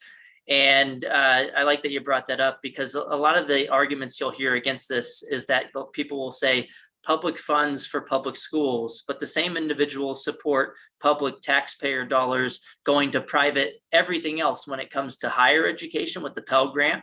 The public taxpayer dollars can be used at private religious organizations, institutions. With Head Start at the federal level, we have the federal pre-K Head Start program. It's public taxpayer dollars that can be used at private providers of pre-K, and that could even be private religious providers of pre-K. Food stamp funding, food stamps or WIC, those are public taxpayer dollars that can be used at private grocery stores. and nobody has a problem with that. So the whole talking point about public funds, public schools, it just falls apart when you realize that we have public taxpayer dollars that fund private everything else through the decision of individual families. All I argue with school choice is that we apply that same logic that we do with everything else to the in-between years of K through 12 education to fund the student directly and allow families to have a choice. And yeah, we had 19 victories in 2021, huge expansions. West Virginia, for example, they had 0 charter schools in 2020. They had 0 private school choice programs, no ESAs, no tax credit scholarships, no voucher programs. And then in 2021, they passed what was at the time the most expansive education savings account program in the nation. No restriction on income. No, there's about 93% of the school age population is eligible for that program in West Virginia. So there's a lot of states going all in on this issue. And there's no good reason to come out against it. The funding is supposed to be meant for educating the child, not for propping up and protecting a particular institution, whether that's public or private. And when it comes to other state constitutions saying that you have to have a uniform system of public education, well, school choice bills do nothing to get rid of that system. As I said before, if you like your public school, you can keep your public school, and that option should and always should be on the table. And so when you enroll in these programs, you can still take that $10,000 or so right back to the public school like you do in the current scenario. And in fact, if anything, school choice provides a more adequate system of public education. One, because parents determine what the best and most adequate education is for their own kids. They know their kids better than anybody else.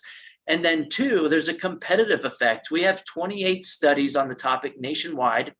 25 of the 28 studies find statistically significant positive effects of private school choice competition on the kids' outcomes in the public schools too. So school choice is a rising tide that lifts all boats. The public schools up their game in response to competition, and it can be a win-win situation. One quick follow-up. Of those states that have recently enacted sweeping school choice legislation, how many have been litigated or being sued at the moment? Because we're going to need to know what we're getting into if we do this. Yeah, I mean, it seems to happen very often, more often than not, that the teachers' unions, in order to protect the status quo, will use every lever they can to try to trap kids in their schools, even if families want an exit option. So one way to do it is through the courts in West Virginia. I just mentioned West Virginia. They are currently battling. It's likely to go to the state Supreme Court next, but there was an issue with a circuit court judge in West Virginia who had previously been endorsed and funded by the teachers union, and the legal center that filed the lawsuit was funded by the teachers union. So, at the end of the day, this is not something new in Wyoming that there's a discussion around whether there's going to be a court case. It seems like in very many places when if the status quo cannot stop the program through the legislative process, they will try to stop it through the courts as well. But at the end of the day, we have a very friendly environment at the U.S. Supreme Court level right now. We just had 2 victories that we've all been talking about today over the past couple of years. So I'm optimistic that Wyoming can get a private school choice program passed. Conley. Thank you, Mr. Chair. And I didn't catch your name again. You're Mr. Corey DeAngelis. DeAngelis. And where are you from, Mr. DeAngelis? I live in Washington, D.C., but I grew up in San Antonio, Texas. And I'm at the American Federation for Children. Thank you. Mr. Chair, follow-up questions? Okay, so Mr. DeAngelis, I'm not sure that I would agree with you even in general about how to think about tax dollars. But what I want to stay on is Wyoming, because that's where we are and that's what we want to talk about. And to me, this isn't an issue of about school choice. Our kids have school choice here in Wyoming. They can go to our public schools. We have charter schools in many communities. We've got parochial schools in many communities. Parents can send their kids to private schools. They can send their kids out of state. They can homeschool. So we do have school choice. So this isn't about school choice. It's about public funding for school choice. And so I want to go back to Ms. Heitrick's. Well, just really quickly, Representative, not everybody has school choice in Wyoming. Not everybody can just pay twice, to pay once through the property tax system for the public school system.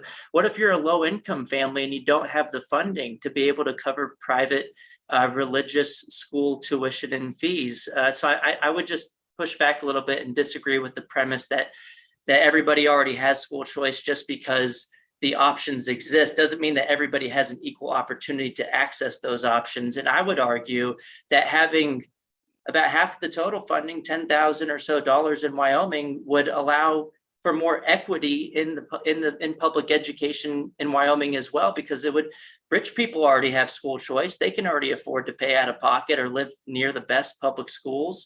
But the least advantaged don't have the same kind of options. And I would argue that this would be an equalizer by allowing more families to have educational opportunities. Mr. DeAngelis, you are addressing the legislative committee, and we do like the custom if anybody wants to say something, seeking recognition from the chair. Oh, absolutely. I will grant that. I don't really want to get into a debate over the various issues. I want to try to concentrate on the legal issues if we can, because we can debate the philosophy forever, and we've got members that need to get on the road and get back home. Mr. Chair, then I want to continue with my questions. So, Mr. DeAngelis, my question was about our Constitution, and that's what we're here to talk about, is our Constitution in relationship to public funding for private religious schools. And again, going back to Ms. Heitrick's memo, she gives us our articles and sections that very specifically address the issue. And so Article 1, Section 19, no money of the state shall ever be given or appropriated to any sectarian or religious society or institution. So my question to you and my curiosity is about your interpretation of the recent Supreme Court decisions in relation to a very specific state constitution, which I think join everyone on this committee really, right, appreciating our state constitution. So we have a strong constitutional prohibition against state money for sectarian or religious purposes. And then it goes on with several other articles and sections which talk very specifically about education and takes that prohibition even further. So my direct question to you is about the applicability of those court cases to our Constitution. Chair? Yes, Representative Connolly, thank you for the question. I would say that the Article 1, Section 19 could be considered a Blaine amendment, and since the two recent Supreme Court cases pretty much struck, I would say, mortal blows to the Blaine amendments, that this would, even if it were struck down at the state level, this would go to the Supreme Court, and I don't think that I think that the state level decision would be overturned if that were to be the case. But then also, my other response would be, if you would like to avoid, there are ways to minimize the risk of things like this happening. One, not having it go through the state education fund, but also you could have it go through the general fund, as was mentioned earlier, or you could just not use taxpayer funding at all. You could use a tax credit funded mechanism, which uses private dollars. And I think that the case was ACSTO v. Wynn in 2011 that mentioned at the Supreme Court that private dollars remain private until they enter the tax collector's hands. So those dollars would be defined as private, and that's another way to structure these programs that we've seen happen in dozens of other states as well, with tax credit funded mechanisms as opposed to publicly funded mechanisms. Representative Conley, go ahead, but I also have a follow-up on your question. So. Thank you, Mr. Chair. Mr. DeAngelis, I'm going to switch gears, given that you just talked about funding streams, and I'm going to ask you if you're familiar with Wyoming revenue streams in particular for education and how we fund education. We have a model that is quite different than virtually any other state in the union, and we require equity between and among all of our districts. But, for example, we had funded school capital construction, which I would say is part of our education system, through co-lease bonus monies, and exclusively through co-lease bonus monies. That is money that has dried up in the past 5 years. Does that mean because that revenue stream has dried up that we'll no longer be building schools or taking care of schools? Of course it doesn't. Of course it doesn't. It means that we just we need to reallocate how we move our revenue streams into funding, portions of education. So the notion that a school finance system with revenue streams devoted to it are different than the revenue streams that go into the general fund, I think is wrong, given how we are obligated to fund education. And so I'm curious if you're familiar with our very particular way of funding education and how we have needed to change it over the past couple of years, and I imagine that we'll be changing it in the future. Chairman, yes, thank you, Representative Connolly. I would say it appears that the Wyoming funding structure is similar to other states in that you have federal revenue sources, local revenue sources, and state level revenue sources. And it looks like the slim majority of that funding comes from state level sources. I don't know the intricacies of the weights in your formula or exactly what the formula looks like, but you can still fund public education with a school choice program. The funding is meant for the student, and if they're in the public school, they should absolutely keep 100% of that funding in the public school. But even if the student transferred to another school, the public school would keep thousands and thousands of dollars for students who are no longer there. Yes, you got to keep up with the capital costs. You have to keep up with maintaining the buildings, and you have to keep the lights on. But I would argue that having about half of the total funding, I'm not sure what the specific bill would look like here in Wyoming, but that would be plenty of funding to cover fixed costs in the short run. Thank you, Mr. Angelos. I've been given permission to ask you one more. You're making an assumption that honestly I disagree with. And your assumption is that if we adopted the kind of model that you are talking about, that we would only allocate half the funding that we do to to the typical public education student, the number that you're using, the $16,000 or $18,000, and you're saying instead we'll give 10. I would say that would be unfair. And I would say if we were going to do a model like this, that we would be obligated to fully fund at whatever the average dollar figure is, that we'd be obligated to do that, plus any additional special education costs. So when you repeatedly say that it will cost us half the amount, I just think you're wrong. Again, we have a system that requires equity. And with that, I have lots of more questions, but I will stop. Chairman, quick response. Okay, go ahead. Yes, Representative Conley, I'm just speaking based on experience that I've seen with other bills. It's typically the state funding, since this is a state bill, following the child, which typically tends to be about half, and it's true in Wyoming too. It's about 10 or 11,000, according to the U.S. Census Bureau in 2020 at the state level. And then at the local and federal level, that's about $9,000 together.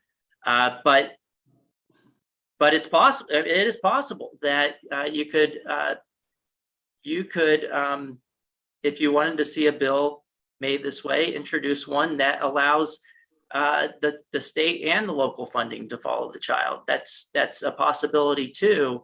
But typically, what I've seen is a middle ground, because there is this argument as well that, you know, you want to allow for the students in the public schools to have some adjustment costs as well, for the fixed costs that are in the public school system, and allowing the public schools to keep some of the money could be a way to find some middle ground and to create a win-win solution. I'm going to ask, and then we'll have some other members, 2 follow-up questions with regard to Representative Conley's question. I don't know what the form of the Blaine Amendment is in other states. In Wyoming, our provision forbids both religious schools and private schools. And my reading of what I've seen from the Montana and the Maine cases, the recent U.S. Supreme Court cases, is that if we fund a private school, we can't then deny a religious school. We can't discriminate between the two. But it would seem to me, on the face of it, that we could, as our state constitution does, forbid both together, because we're not discriminating there against the religious schools. Am I missing something in those U.S. Supreme Court cases, decisions? The specific ruling at the U.S. Supreme Court level in the most recent cases was indeed that if you have a private school choice program, you can't discriminate against religious schools or religious families. So you can't have a program that only allows you to take the funding to a non-religious private school, because again, that'd be discriminating against the religious private schools. So it would really depend on how the courts are going to rule on the specific program in Wyoming and how it's structured. Again, I think a way to deal with that could be to fund the program through a tax credit mechanism, which is private funding, or to fund it through a different funding stream.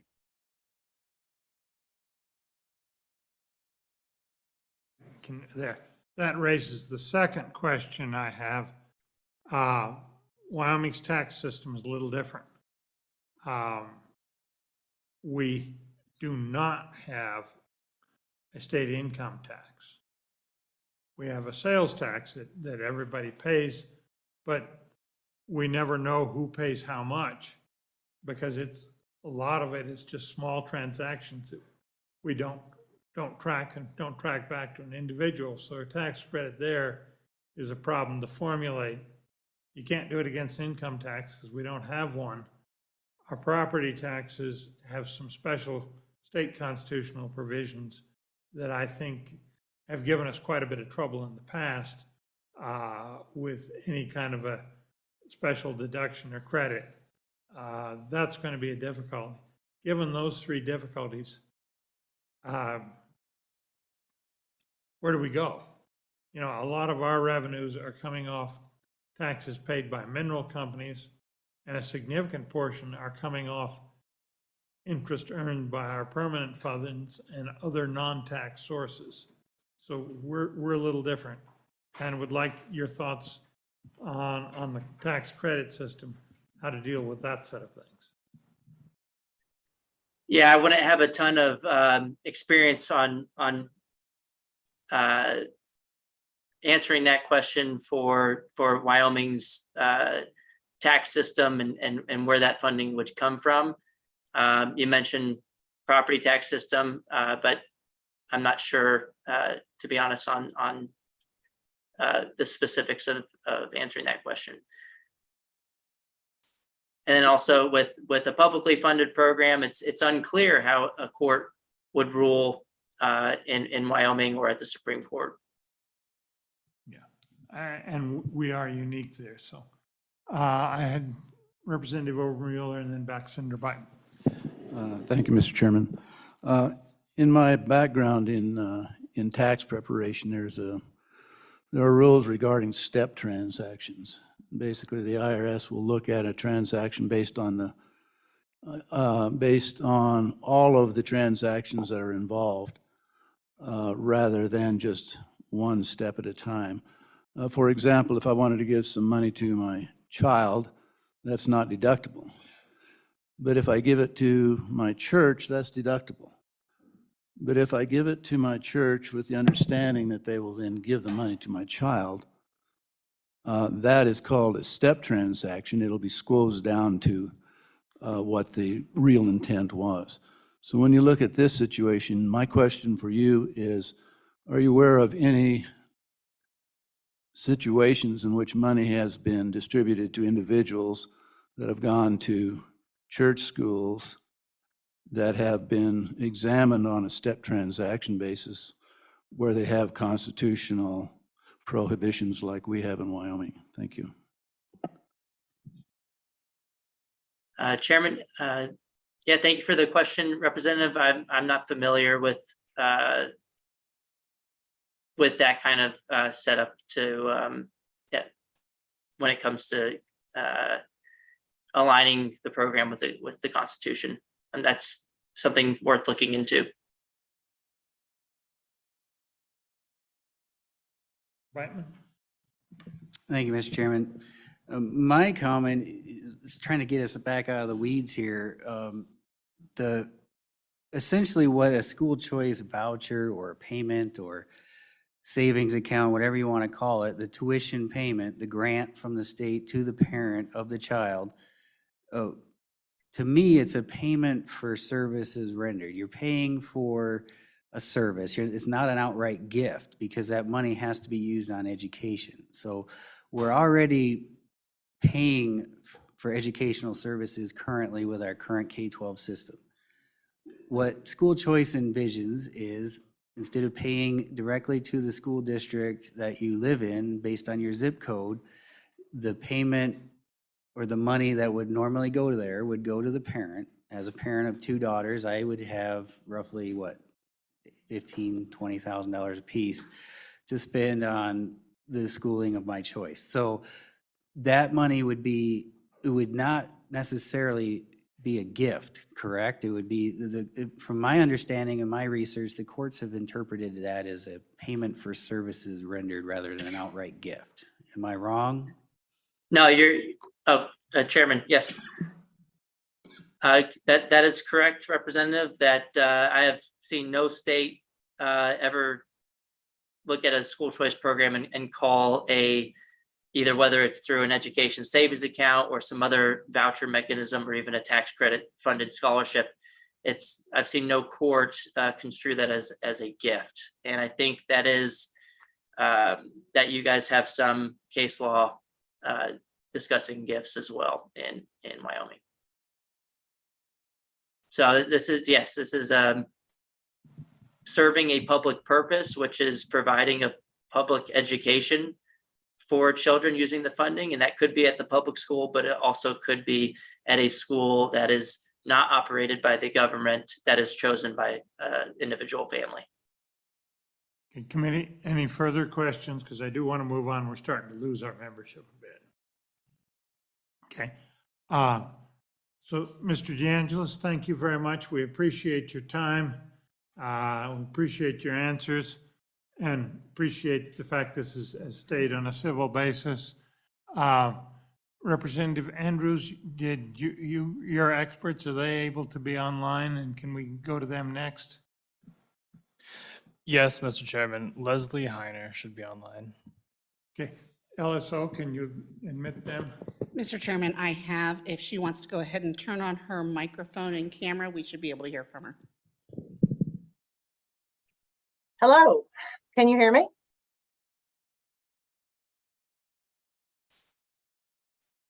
Yes, we can hear you. Go ahead. Good. All right. Well, thank you so much. My name is Leslie Heiner. I am an attorney with Ed Choice, We are a national organization advocating for educational choice. We are Milton and Rose Friedman's Legacy Foundation. I direct our Legal Defense and Education Center.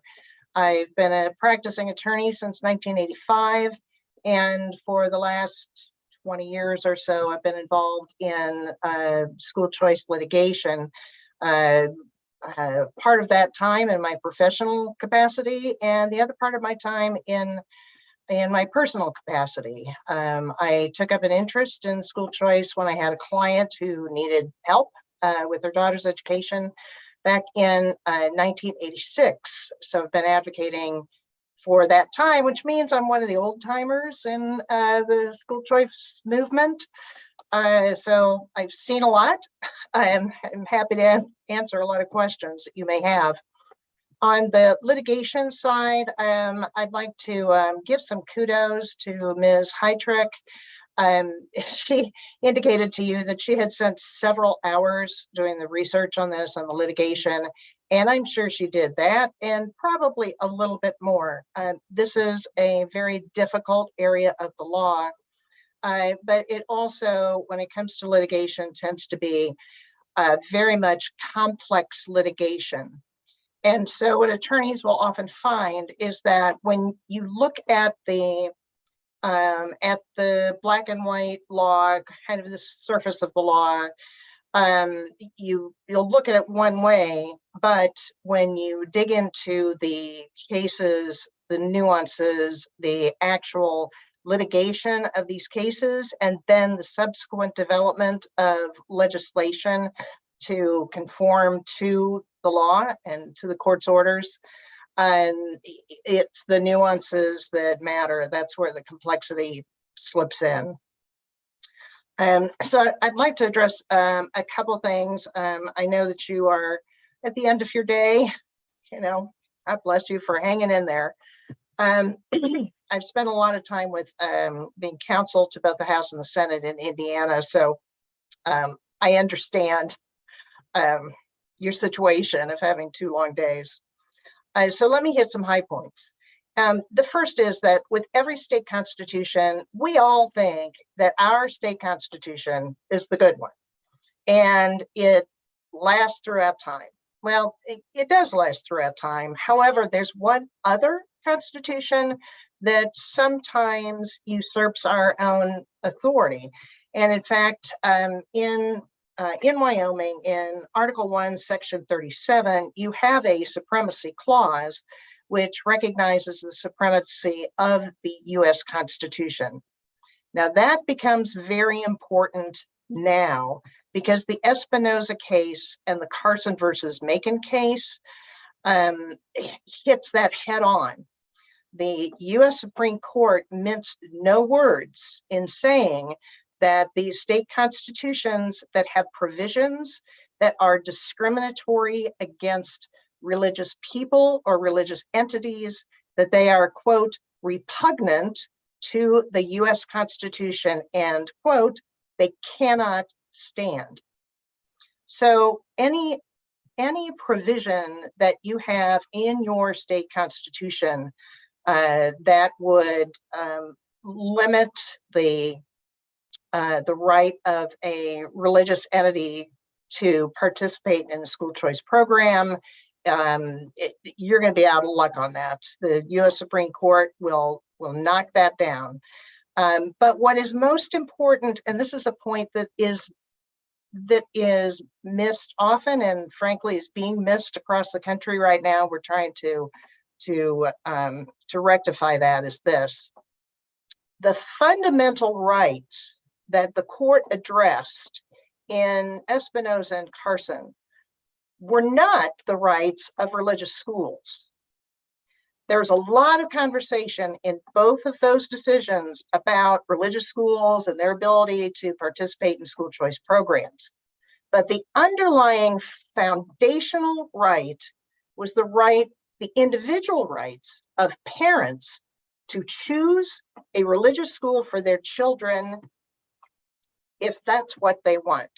And by denying a religious school to be able to participate in a school choice program, then you are denying the free exercise rights of the parent to choose a religious school, the free exercise rights as found in the First Amendment to the US Constitution, which under the Supremacy Clause trumps any contrary provisions that you may have in your state constitution.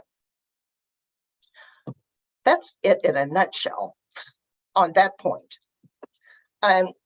Now, the other issue that was addressed was, well, what about the provision that is not just about religious schools, but any kind of schools?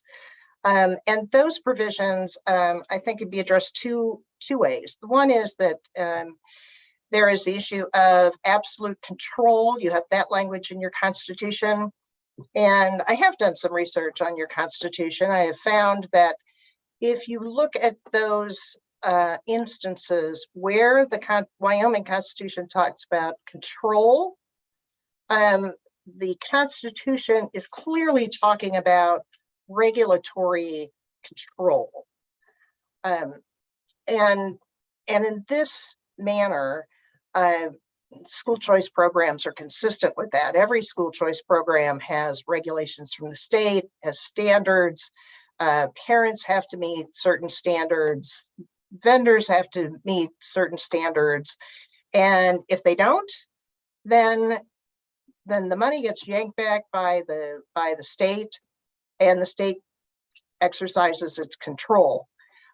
So frankly, I just don't see where that becomes an issue for you either. I mean, I really think that you're sitting in a good position. As we looked at the Wyoming Constitution, we being those of us who are the lawyers in the movement from a variety of different sectors, we found that it was really the provisions in your Constitution that relate to religion that were the most troubling, that were the biggest blocks to any kind of school choice program. But under Espinoza and now Carson, most definitively, those are not blocks to you anymore. Someone raised this question about Maine and what they were doing. In that Carson case, the Supreme Court gave a little hell to the state of Maine and said, look, you should have been able to figure this out based on our rulings in the Espinoza case and a prior ruling called Trinity Lutheran that was out of the state of Missouri. And they said, but here we are, we're talking about this again, you didn't get it, so we're going to make it real clear the US Constitution prevails here. They were extremely emphatic about it, which is fairly unusual for US Supreme Court rulings. You had a couple other issues that arose, and I have to say that all the questions that have been asked, I'm really encouraged by the questions that are coming up, because they're the right questions without any hesitation. These are the right questions. The funding question is significant, and where the money comes from is significant. Wyoming is not the only state that has certain constitutional limitations on what type of money can be used to fund a program. There are several other states that have school choice programs that have also worked through that so that they can have school choice programs. I will mention this, that because you do have that limitation in your Constitution, make sure that you allow for a little extra time to have people who are the fiscal experts and also people who can do the historical research to pull it together and draft a proper bill that is going to conform to your Constitution.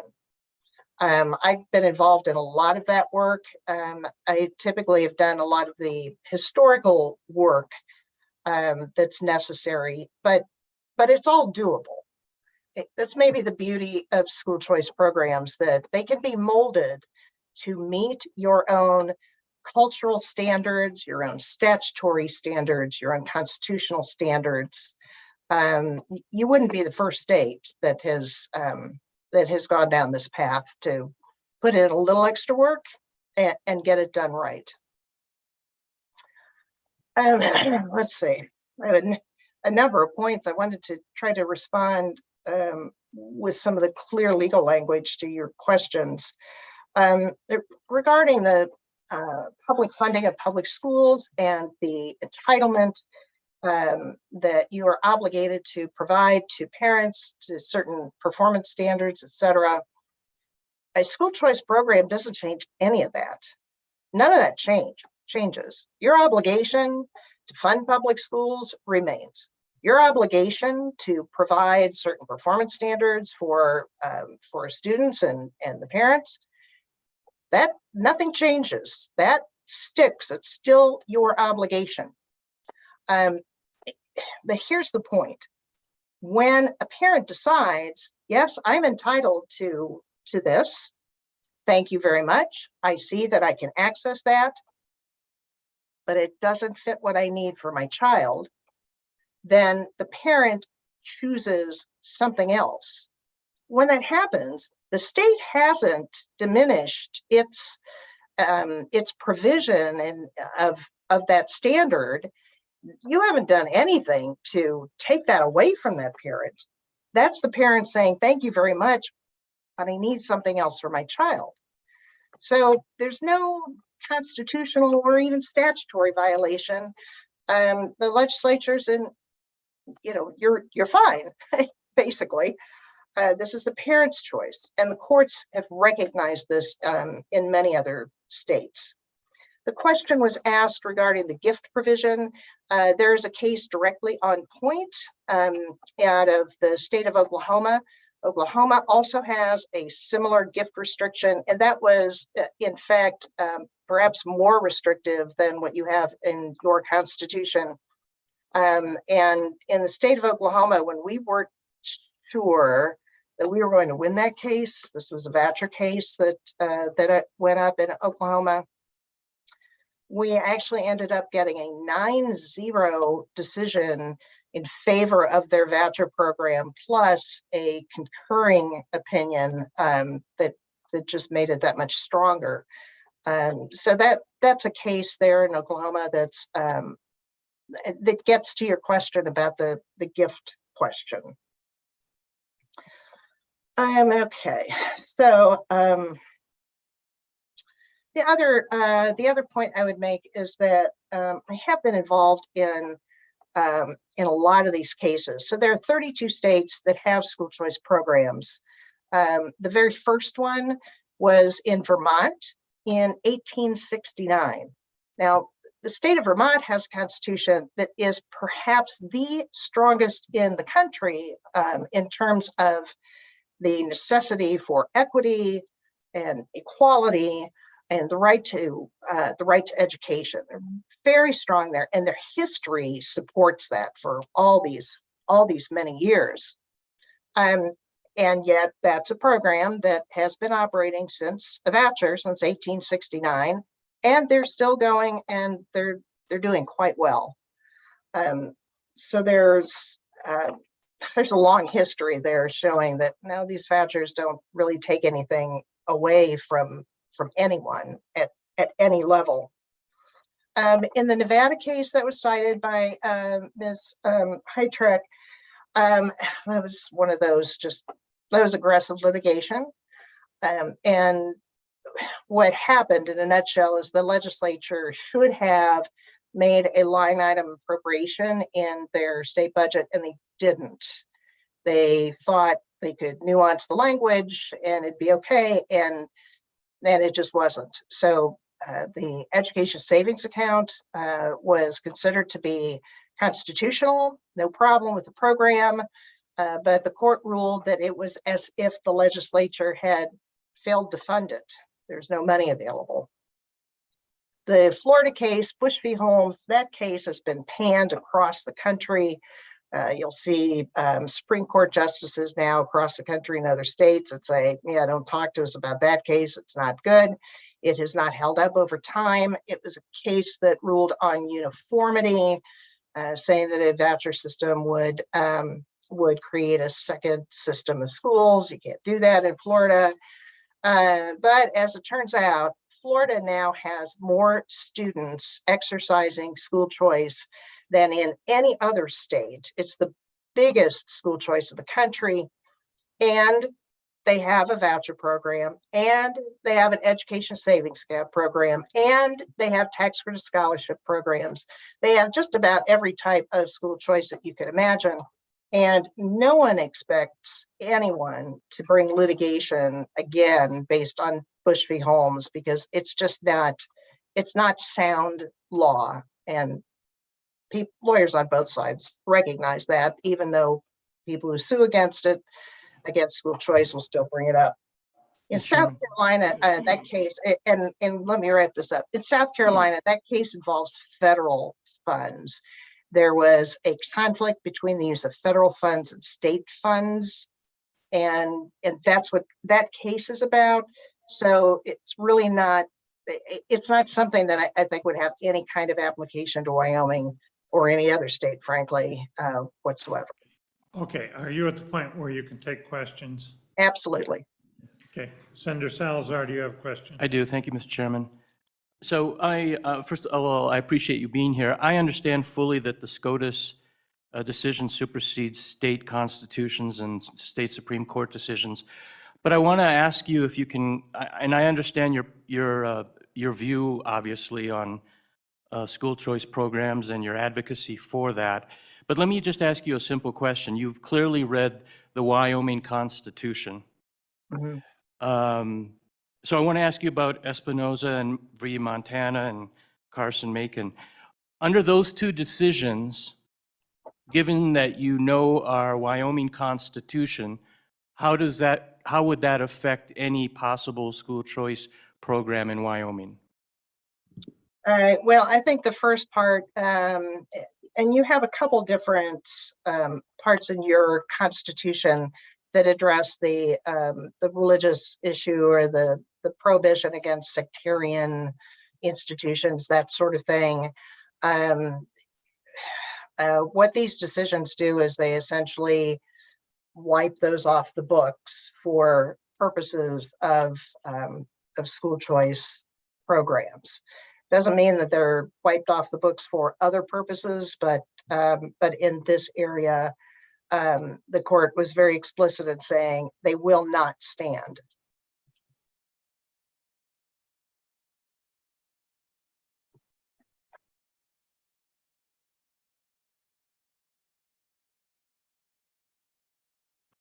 We've had some telling us that the real effect of them is that if we do a program that reaches private schools, we can't discriminate against the religious one, but we can say we aren't going to fund either, and that's not discriminatory. What's your take on that? Well, I would say first that in structuring a school choice program, typically they are written for the legislature to appropriate funds to an education program wherein the parents on a voluntary basis receive the education funds allocated to the child's education. And the courts have said that at that point, when the parent then receives control over those funds, the action of spending those funds is attributed to the parent and not to the state. Now, you have some nuances in your Constitution in Wyoming, and so I might suggest that, again, none of these programs are structured to fund schools. None of them are. That's not what school choice does, ever. So that's the first thing. But in Wyoming, the appropriation, the educational appropriation for a school choice program, I would think should be structured to allocation or appropriations for the program. And then for any parent who wishes to participate, then the parent would make a claim for those funds that had been allocated on behalf of the child's education. And it would be at that point that then the state would acknowledge the parents' just claim for those funds out of that education program. By doing it that way, I think then you'll satisfy your state court decisions regarding that question of absolute control over the state's absolute control over parents, institutions, et cetera. I've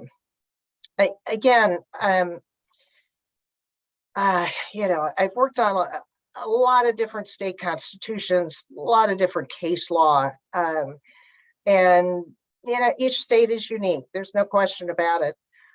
But the one thing that I've learned after all these years, you hope you learned something after all these years, is that these school choice programs can be structured in a way that meets your constitutional obligations. That's really the most important point. So yes, Wyoming has a nuance, but it's not fatal. Any other questions? Seeing none, thank you very much. It's been very enlightening. We appreciate your time. Thank you. And appreciate your attention on the point that we're trying to study today. Is there anybody else here that wants to speak to this issue on legalities? Anybody else? Anybody else? Okay, do we have anybody else online? Okay, committee, I think that does it for today. I think we've gotten a lot of food for thought on the legalities and what we're facing if we decide to go down this road. And that was the purpose of the session today. So with that, unless somebody has something else for the good of the cause, we're going to adjourn. Okay.